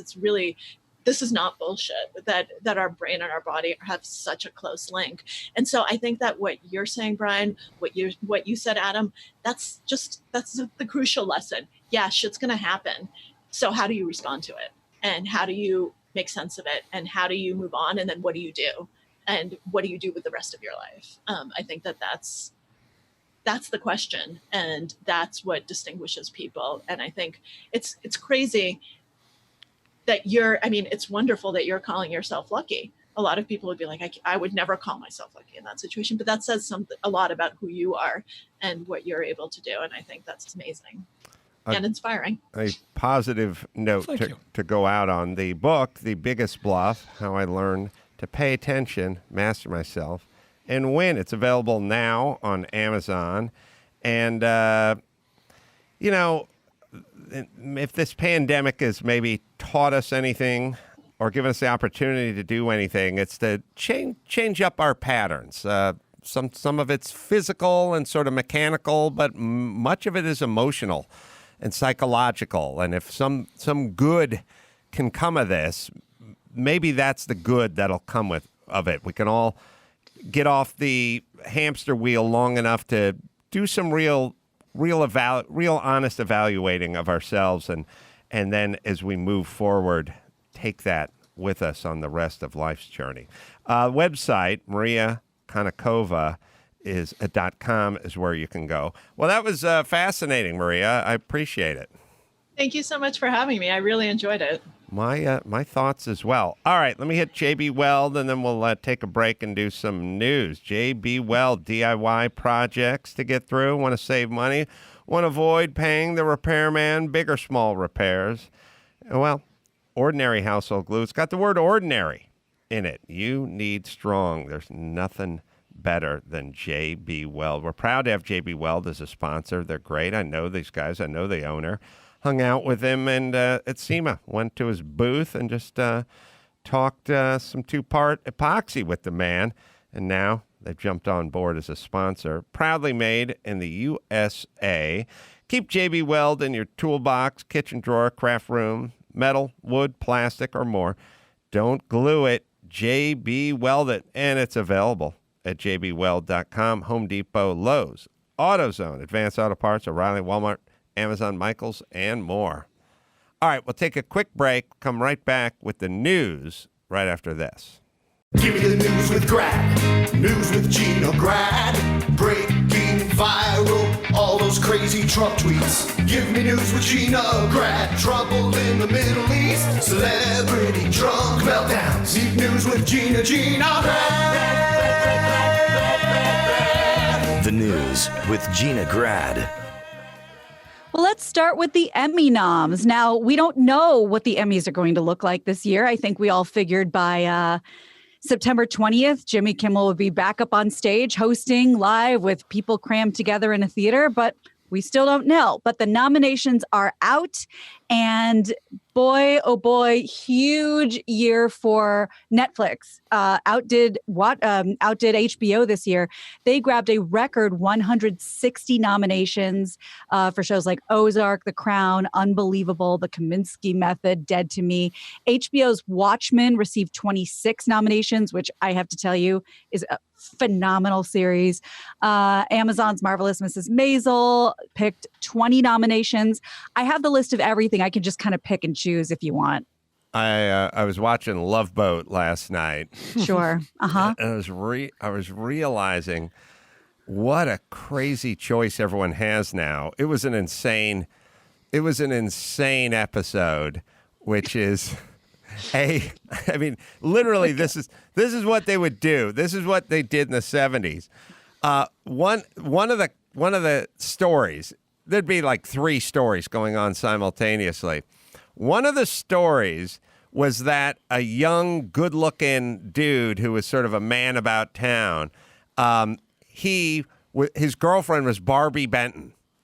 Oh, sure. And Barbie Benton wanted to get married desperately to him, but he was like, he'd do that move where they'd be dancing and he'd be looking over her shoulder at another hot chick who was then like winking at her the whole time. And at some point, she's like, when we get to Mexico tomorrow, when we deboard the ship, we're going to find a minister of the peace and we're going to get married in Mexico. And he was like, and he saw him look down at a magazine that was like on the floor.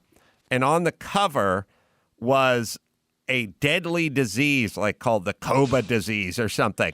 And he went, oh, I can't get married. I have a deadly disease. It's the Koba disease. He's like reading it off the magazine.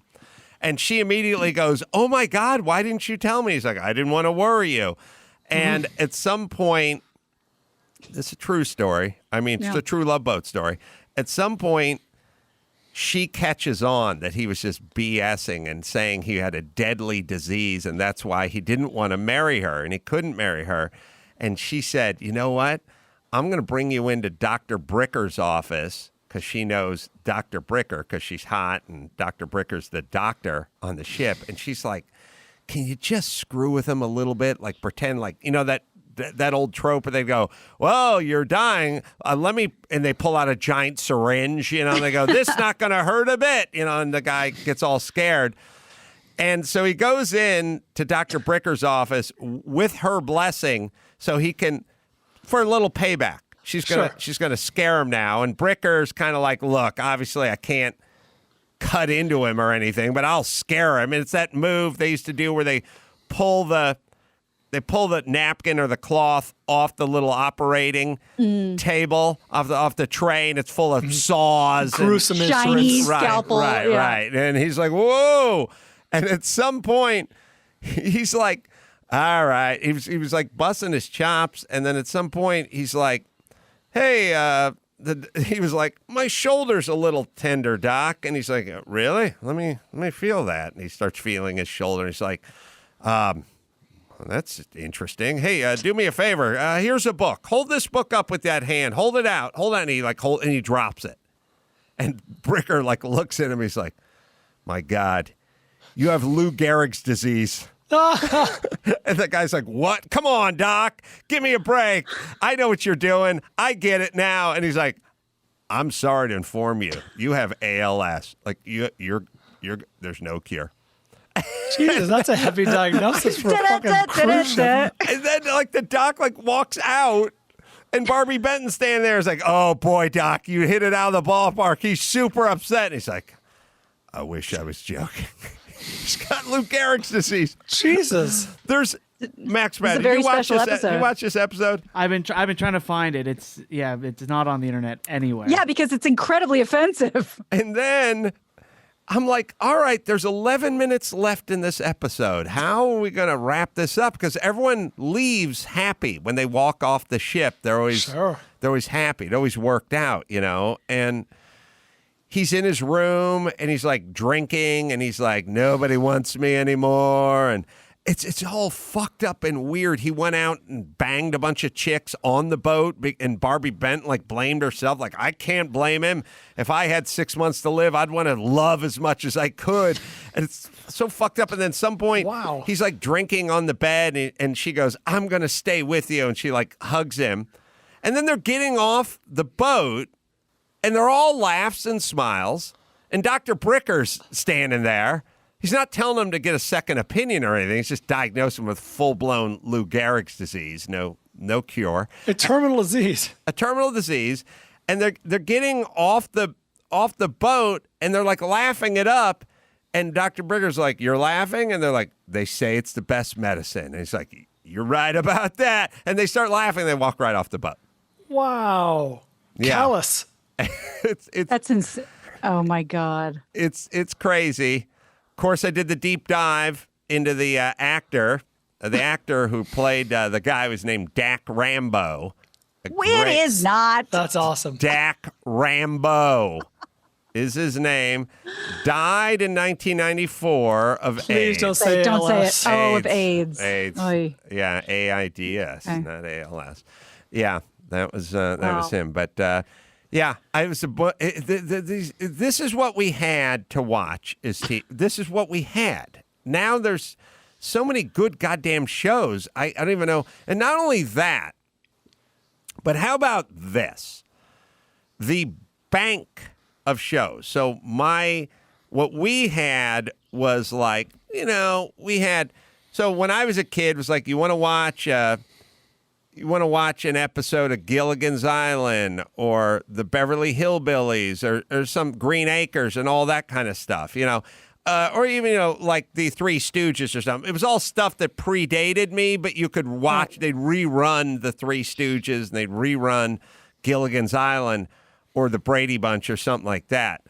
My kids are binge watching The Family Guy and The Simpsons and Friends. Like, not only is there what's out right now, there is a huge cache of great quality shows. Like, go ahead and discover all 7,000 episodes of The Simpsons. Go ahead. Yeah. Watch them all. The Office is almost 20 years ago soon. Sopranos 20 years ago. You talk to these kids when I was talking to them, like in the 7th or 8th grade. It's like, what's everyone watching? They're watching The Office. Yeah. And we're watching Friends. It's like, oh, yeah, you guys just have to watch great comedy. Yeah. They'll never have time to watch it all. Seinfeld is, God knows how many years. Yeah. All right, let me hit Tommy John, and then we'll hit a few of these Emmy noms, if you please. Yes, Summer is in full swing. Tommy John proud to announce their new essentials, guaranteed to redefine comfort no matter how hot it is. New hammock pouch, max support for the manhood down there. Everything's amazing, and their #1 customer favorite, Second Skin Plus Hammock, shaped pouch for the boys, made from ultra-light, breathable, anti-odor air mesh fabric. This stuff is the best. I'm wearing my Tommy Johns right now. I would never dream of leaving the house without them. Ladies, I got the brand new Comfort Smoothing Fabric and the bralettes as well. And that sounds like Gina's backup singers. Gina Grad, everybody, in the bralettes. Mr. Sandman. Boom, boom, boom, boom. The bralettes. Put your hands together once again for the bralettes. Gina Grad and the bralettes. That's good. All right. Bralettes. And underwear, breathable, lightweight, accentuates what you love and smooths over what you don't. And upgrade to Tommy John. Shall we, Dawson? Go for a limited time. Go to TommyJohn.com/Adam to get 20% off your first order. That's TommyJohn.com/Adam for 20% off. TommyJohn.com/Adam. All right. Nominees. Well, let's take a look at how about we do variety talk series, drama, and comedy. Mm-hmm. Those are the big ones. So for best variety talk series, we have The Daily Show with Trevor Noah, Full Frontal with Samantha Bee, Jimmy Kimmel Live, Last Week Tonight with John Oliver, and The Late Show with Stephen Colbert. For the comedy series, Curb Your Enthusiasm, Dead to Me on Netflix, The Good Place, NBC, Insecure, HBO, The Kaminsky Method, Netflix, Marvelous Mrs. Maisel, Amazon, Schitt's Creek on the Pop Channel, and What We Do in the Shadows, FX. That was the vampire mockumentary that they made into a series. And for Best Drama, Better Call Saul, AMC, The Crown, Netflix, Handmaid's Tale, Hulu, Killing Eve, BBC, The Mandalorian, Disney Plus, Ozark, Netflix, Stranger Things, Netflix, and Succession, HBO. Did Alex Borstein get nominated for, I don't know, 4th straight year or something? That's right. Jennifer Aniston, that's a drama. Let me tell you, comedy. Christina Applegate, Linda Cardellini, Rachel Brosnahan from Miss Maisel, Catherine O'Hara, Issa Rae, and Tracy Ellis Ross. No Borstein. No, I think she's nominated for supporting. Sorry, I'm looking at lead. Yeah, that's what I went. You're right. God damn it. Is she? I'm not seeing it on here. But it would make sense. That'll look. Yep. Let's hope she's not. She was bitchy to me in my kitchen many years ago, as you guys know. People don't forget. And then I'm seeing she is nominated. Outstanding supporting actress in a comedy series. Oh, I don't have that on here. And then, shortly after getting bitched out in my own kitchen, I became a big star. You know what I mean? And Showed her. Didn't hear too much from Alex Borstein, so I was like, well, that's what you get for bitching me out in my kitchen. Maybe I'll give you a gig as a nanny or wet nurse or something one of these days, when I have kids. The next thing you know, she's all over Family Guy, and now it's like nomination, and look at me, I'm doing a podcast. So you're just unlucky. I'm just unlucky. That's what it is. Know. That's right. She lucked into that role. Yeah. And she keeps lucking into those Emmy noms as well. That's right. And That's right. Yeah. Mm-hmm. Okay. Well, a little bit of an update on the Kanye situation. These are all baby steps because, it just kind of chugs along at its own pace. But Kim did jet off to Wyoming on Monday to visit him. This is the first time they've been in the same place since the infamous South Carolina campaign rally. This comes a few days. Apparently, this comes, soon thereafter. This comes a few days after Kanye publicly apologized to Kim for oversharing. That's when he mentioned he didn't really want his first kid. By the way, the woman has a hardcore porn tape of her out. Like, how do you overshare with that person? Very good There point. are certain things I don't want out in the public. Some things are sacred. Something called dignity.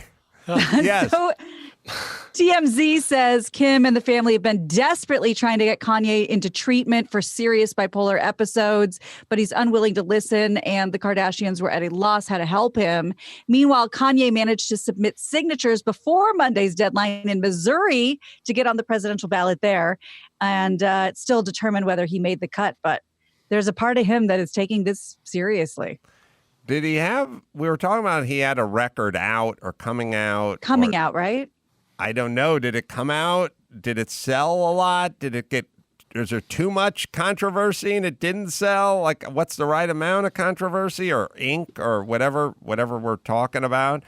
I don't know if it came out. I don't even know if he's still hot, as the kids would say. Like, you have to go out and get the new Kanye record. It was his 10th album. It was scheduled to be released on the 24th, but it was unreleased on that date. So, is it called what Wikipedia says it's called?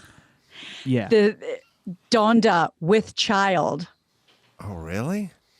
Yeah. With Speaking of which, And what is the and I know there's a whole Beyonce thing that's going on with the videos and all that kind of stuff. I'm trying to keep plugged in. You know, I watch TMZ, so I'm trying to figure out what the kids are up to these days. enlighten us.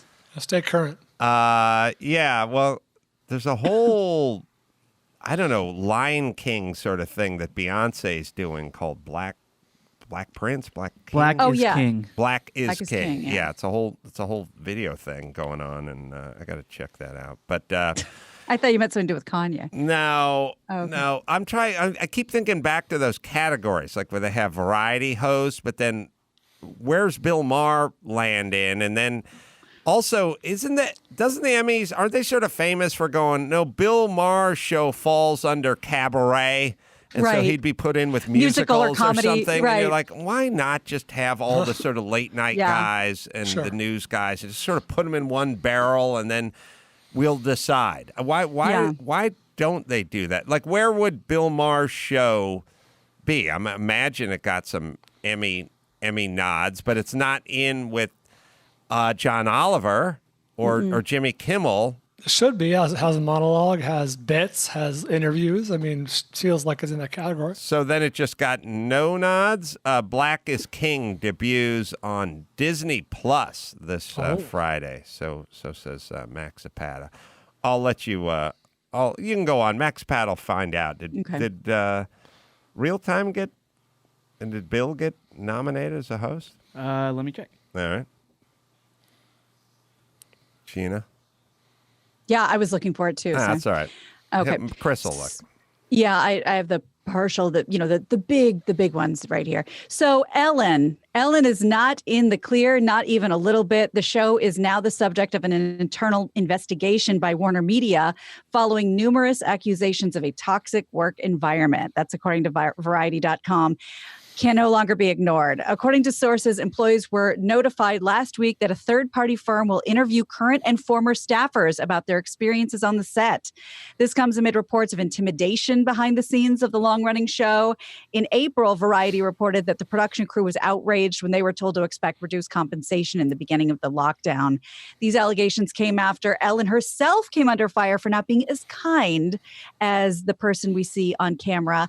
And then I think it was a week ago, possibly 2 weeks ago, the EPs came out and just fell on the sword and said, no, if you're going to blame anyone, blame us, doing anything they could to protect Ellen. But it's not enough to stave off this investigation. Well, I mean, I imagine it's the golden goose, right? Those EPs Right. are probably really well paid as long as that show keeps going. No noms for Bill Maher this year. Interesting. Or Ellen. I'm not a huge fan of Ellen, but do we really need to investigate That's her right. being mean? I mean, These days, it's an investigation. the toxic. First off, how toxic can it be? There's free food. You know what I mean? Like, how toxic can a work environment be that literally has a craft service? Like you can just go eat as much as you want. There's air conditioning 24/7. I don't know. Historically, I'm sure working for Johnny Carson was no picnic, and I'm sure Jackie Gleason was no prize either. Like, I'm sure historically Lucille Ball was probably a bitch, right? Like, people be chain smoking, probably having a martini at lunch. It'd be nice if everyone was nice at work. On the other hand, I don't think it's a crime to be bitchy or douche. And also, if your boss is a consistent douche, feel free to quit. Just go somewhere else. Do another job. Well, and that's the thing. It's like, so what? So when the investigation's over and you find out that everything's corroborated, now what? Now Right. what does she get fined from the nice police? I mean, what? Well, and who are we comparing her to in like the female comedian department? Roseanne? Rosie? Like who? Brett Butler? Like, who isn't a nutty, crazed bitch in the female comedian and male for that matter? But I mean, what female comedians are? They're all notoriously insane. So what do you expect? You knew that was on. You knew you weren't going to work for Jeff Foxworthy over there, the affable. Well, and when you say, Jeff you know, Foxworthy. Yes. what do we do now? Well, people did quit, and then when that sort of funny Twitter thread came out about, you know, what is the deal with Ellen? You can say your piece, Right. and your piece has been said. So I don't know what happens at the end of this investigation, but they're investigating it. I wonder. So, you know, Ellen was interesting in that they had that whole thing with she was at Texas Stadium and she shared the booth with George W. And then her fans were outraged and she had to kind of come back and explain that it's okay. You know, we're friends. You're allowed to have friends who you disagree with politically, which I applauded. As I've said, I did find it interesting that he didn't have to apologize to anyone for hanging out with the lesbian, but she had to apologize to everyone for hanging out with the Republican. But she's got a hard time explaining this one away, because if she comes back and addresses it, what exactly? This is a tougher putt, right? You know what she's going to have to do? She's going to have to cry. She's going to have to admit her wrongdoing, say she's not a perfect human, and sometimes she's fallen short of being kind to one another, and she's going to strive to do better. And she's going to have to do it. Yeah. Crying while dancing would be good. The cry would be dance. good. Maybe some kind of something revelatory of a molestation or victimization, like some sort of form of that would be good.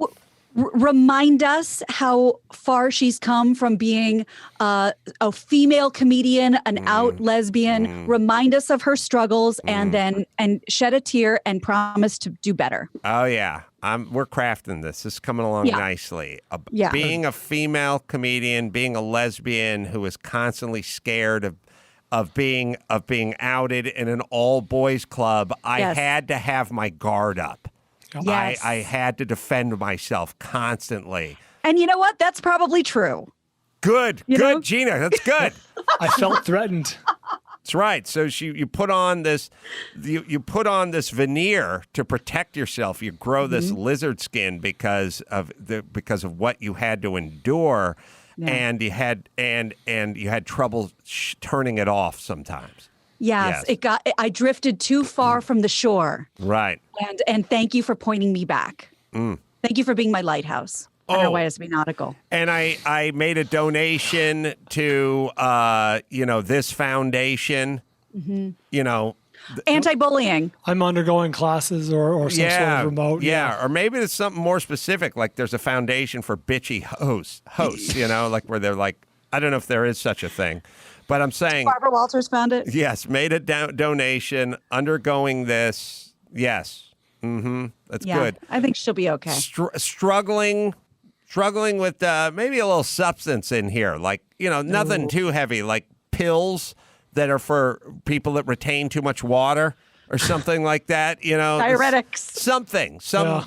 Something that threw your chemistry off a little bit. She felt an obligation, a pressure to stay a certain size. That's right. She was. Yep. You guys are. That's right. No, sorry, you're missing something that's in plain sight. I don't know how old she is. Menopause. Oh yeah. Premenopausal. I'm just discovering what this does to your body. I'm discovering it along with you. Oh, well, can I combine that with the medication that her quack doctor put her on to stop the hot flashes, but also up the bitchiness? 80%. Yeah, this is good.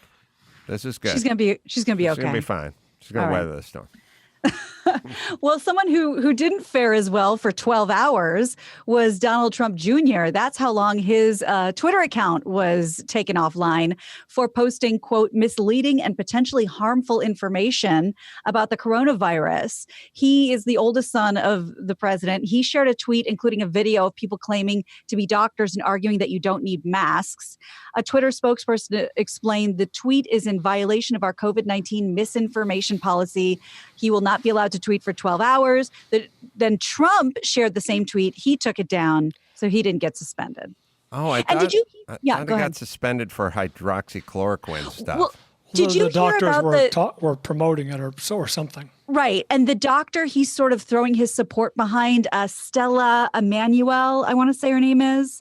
Does that name sound familiar? Well, there's a couple. There's that. She's Ellen's doctor. There's that. Oh, that's good because she believes in like demonic possession and witchcraft, and there is like a big black Jamaican woman. That's what I'm talking about.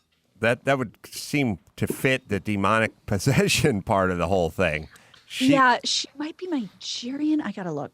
She's from a place that doesn't look down its nose at demonic possession. I think we're here, like especially on the West Side, you shall be scoffed at if you start talking about demonic possession. That's right. Yeah. Yes. So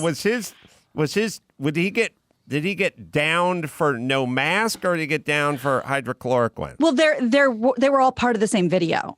Oh, So I only saw the chloroquine part. Ooh, and apparently she's the reason why demon sperm was trending. Oh, cool. That's pretty cool. Is that the woman who's giving the impassioned speech? Yeah, I'm just kind of trying to skin this as we go. But yeah, that's the woman Stella Emanuel is the one that's getting sort of in the spotlight right now. It turns out she has a history of making particularly outlandish claims, including that the uterine disorder endometriosis is caused by sex with demons that take place in dreams. Well, now I got to go back to my You said outlandish, Gina, so please provide something that's... I need to blow a call into my doctor. The video showed a group that has dubbed itself America's Frontline Doctors standing on the steps of Supreme Court, claiming that neither masks nor shutdowns are necessary to fight the pandemic, despite a plethora of expertise to the contrary. This from the Washington Post. They were all the pro hydroxychloroquine zinc people, doctors. At least that's the vids I saw. That's who they are. Drew stands by it 100%. I think Drew's on it, by the way. Having sex with a demon? No, the hydroxychloroquine part of it. And I don't know what the deal is. It'll drive Drew insane if you bring this up in front of him. He says it's very effective. And I guess it might have been Dr. Drew, but we also have someone that comes on twice a week named Dr. Ray, who's a pulmonologist, and he comes on the Conway Show. And I believe the thing we discussed, that the reason why there were claims that it doesn't work is because at that point they were giving it to people who were on death's door. Nothing was going to work. That was what got put out into the news. Just because it drives me nuts, but it drives Drew especially nuts. What we know is it doesn't work if you're down the road with this disease or particularly sick. It doesn't really have an effect. But look, I guess lots of things don't really have an effect once you're way down the road with cancer or whatever it is. Yeah, putting a Band-Aid on a broken leg. A Band-Aid will not work at that point. Right. But evidently, the hydroxychloroquine with the zinc and the zithromycin, I think, together works real well. But the zinc is really good. And zinc alone, Drew says, is good.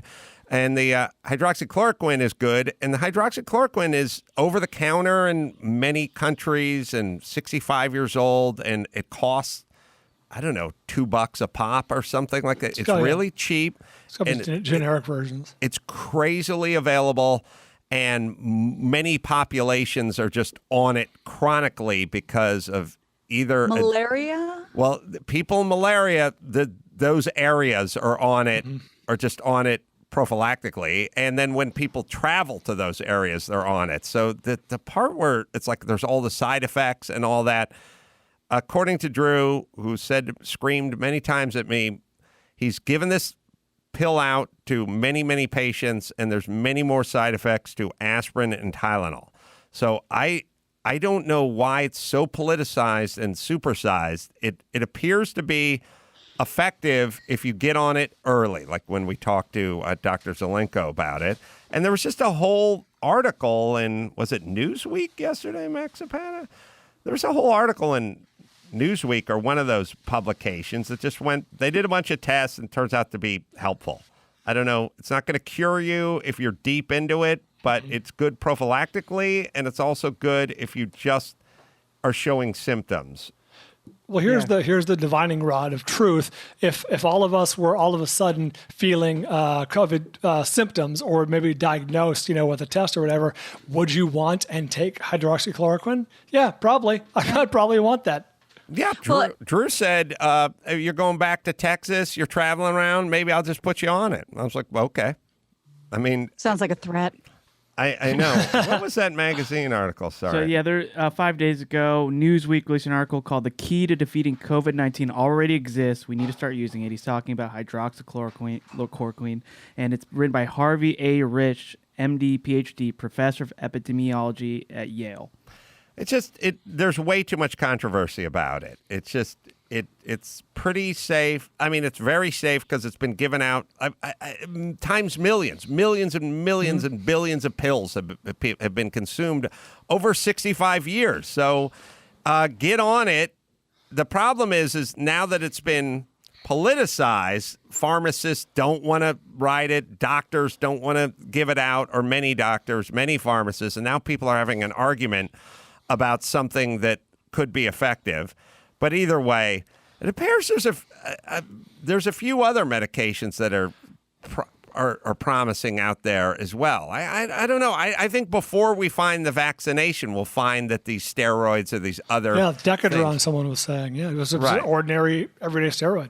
Well, and this vaccine isn't moving at a pace that any vaccine has ever moved before. I mean, the race is on. They're talking about having something by the very beginning of next year. The entire world is working 24 hours a day around the clock on this vaccine. So it's coming. And that's the other question. Like Brian says, would you get on hydroxychloroquine? Who's going to be the first to take the vaccine? Because, boy, talk about politicizing something. Drew has already signed up to be like part of the first batch test, whatever. So they have to go through so many phases of testing before they release it to the market that I feel comfortable, if a vaccine came out, whenever it came out, it's been tested quite, vigorously. Oh, sure, Brian. So you're okay with having a tracking device injected into your blood? Yeah, I kind of am. I mean, we already have one. So I carry one around on the phone.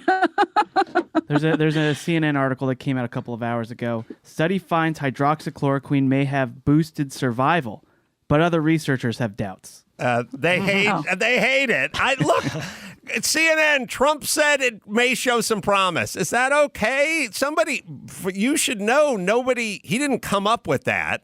Like, what I'm saying is CNN, Trump didn't think of that because he's a doctor. Somebody fucking told him. That's all. He's just parroting something that there was a study, somebody wrote a paper, and then somebody told Trump, and then Trump said it.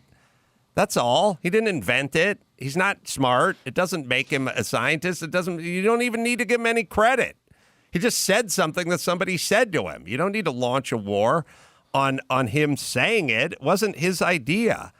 It's insane. It's like Trump shouldn't get credit for saying something was effective because some other doctor did the research and then he just saw the article, and I bet he didn't even see the article. Someone probably just told him, hey, this thing may be good. And then, like, when Joy Behar is yelling at the senator, what are you doing taking hydroxychloroquine? You seem like a smart guy. What's wrong with you? It's his doctor. He's not taking it. His doctor is giving it to him. You're not, Joy Behar, you're not yelling at him. You're yelling at the doctor. Why are you yelling at the doctor? The doctor has given this person this medication because in their professional opinion, it would be helpful for them. There's no reason to politicize this one. It either works or it doesn't work. And if it works, then you should avail yourself of it. And by the way, there's so many things that Trump fucks up. There's so many tweets, there's so many policies, there's so many statements. He does the manufacturers. Right. Why do you have to cling to this one thing? He didn't say, I've invented something in the basement of the White House. He just said, this thing may prove to be, he was trying to be, give people hope. He was probably trying to go, this thing, it looks promising. I'm taking it. You don't need to attack it. It may be, it has appeared to be promising. Move on to one of the many, many tweets, one of the many statements, one of the many anythings that you can move on to and leave this one alone because it's been so politicized that a lot of people aren't able to get it now because we've made such an issue about it. I don't know. Yes, sorry, Max Pana. What is that? There's plenty that he says that you can pick apart on a daily basis. Once in a blue moon, He may be right about something that's not even his idea. He's passing along the right information. Yes, he's just passing it along. Study finds hydroxychloroquine may have boosted survival, but researchers have doubts. Okay. Researchers have doubts. There's always someone who has doubts. It's always they disagree. That part of the headline, that shouldn't have been in the headline. That's almost, I don't want to say it's editorializing, but it's close to just say other researchers. When you just say study finds hydroxychloroquine may have boosted survival. Right. That's the headline. Yeah, that suggests that there's differing opinions that may have boosted survival. Yeah, that's not necessary. Yeah, it probably did boost survival, so you don't even need the word may. But then you go, but others have doubts. If you ever look online and you see but others have doubts, that means we took a stand against this, whatever it was, early. Now the evidence has come in and turns out we're fucking wrong, but we don't want to say that, so we'll go, but others have doubts. And that's how we'll cover it. And I did have an error that came out earlier this month. It wasn't a couple hours ago. How dare you? Can we just have some sort of summit between the mask Karens and the anti-hydroxychloroquines and tell them both to shut the F up and just let's go on science? Yes, they both are effective. As long as Gina brought it up, can I ask a philosophical, tangential question I've been thinking about for a couple of days now? So we're how many months into this in lockdown, this COVID? 4 or 5? Yeah, 5 months. And we've been arguing about fucking masks potentially for 5 months, whether they should be mandatory, whether they should wear them, whether they really do anything, blah, blah, blah. We're having the same argument. And I think I'm now going on a limb here by saying the situation isn't getting a lot better. Like we're kind of, maybe getting worse with more shutdowns and whatever. Can we just... Anti-maskers, how about just for a few weeks, maybe a month and a half, just wear the masks? One of two things going to happen. One, we're going to fucking drive this thing into the ground and there we go. Or two, you're going to prove all of us fucking rubes wrong. Either way, you win. Drew is, the thing about the anti-maskers is I don't think it's about the effectiveness of a mask. I think these are just... It's about government control. You're 100% right. Well, you mentioned things get politicized and all of a sudden you're dug in on your side. If we want to triple down here on things you don't say in polite company, what about faith? What about God? People believe in God and they believe in heaven. They don't know, but you know what? It doesn't hurt. It doesn't hurt to believe. Yeah. So why can't we take the same principle and apply it to something on this earth that we're all living on now? Drew's a masker, and I always ask Drew, what about the mask? And he's like, wear a mask. So if Drew says wear a mask, Drew says, wear a mask, and Drew says hydroxychloroquine is effective. So there you go, everybody. Both things can be true. Mm-hmm. Both things can be true. All right, let me hit Geico here. Right now, Geico's offering an extra 15% credit on car, motorcycle, and RV policies. That is 15% on top of the money Geico could already be saving you if you're signed up with Geico. So way to go, Geico. Never been a better time to switch over to Geico and save an extra 15% when you switch by October 7th. So visit geico.com and learn more. That is geico.com and learn more about switching over. Hey, Max Zapata, the Haitian woman doctor, can you find her clip somewhere? Yeah, I'll get it. She was an impassioned woman. Sorry. Go ahead. Can I just tell you, I just got a notification. Sometimes you get them, on Facebook if you're following someone.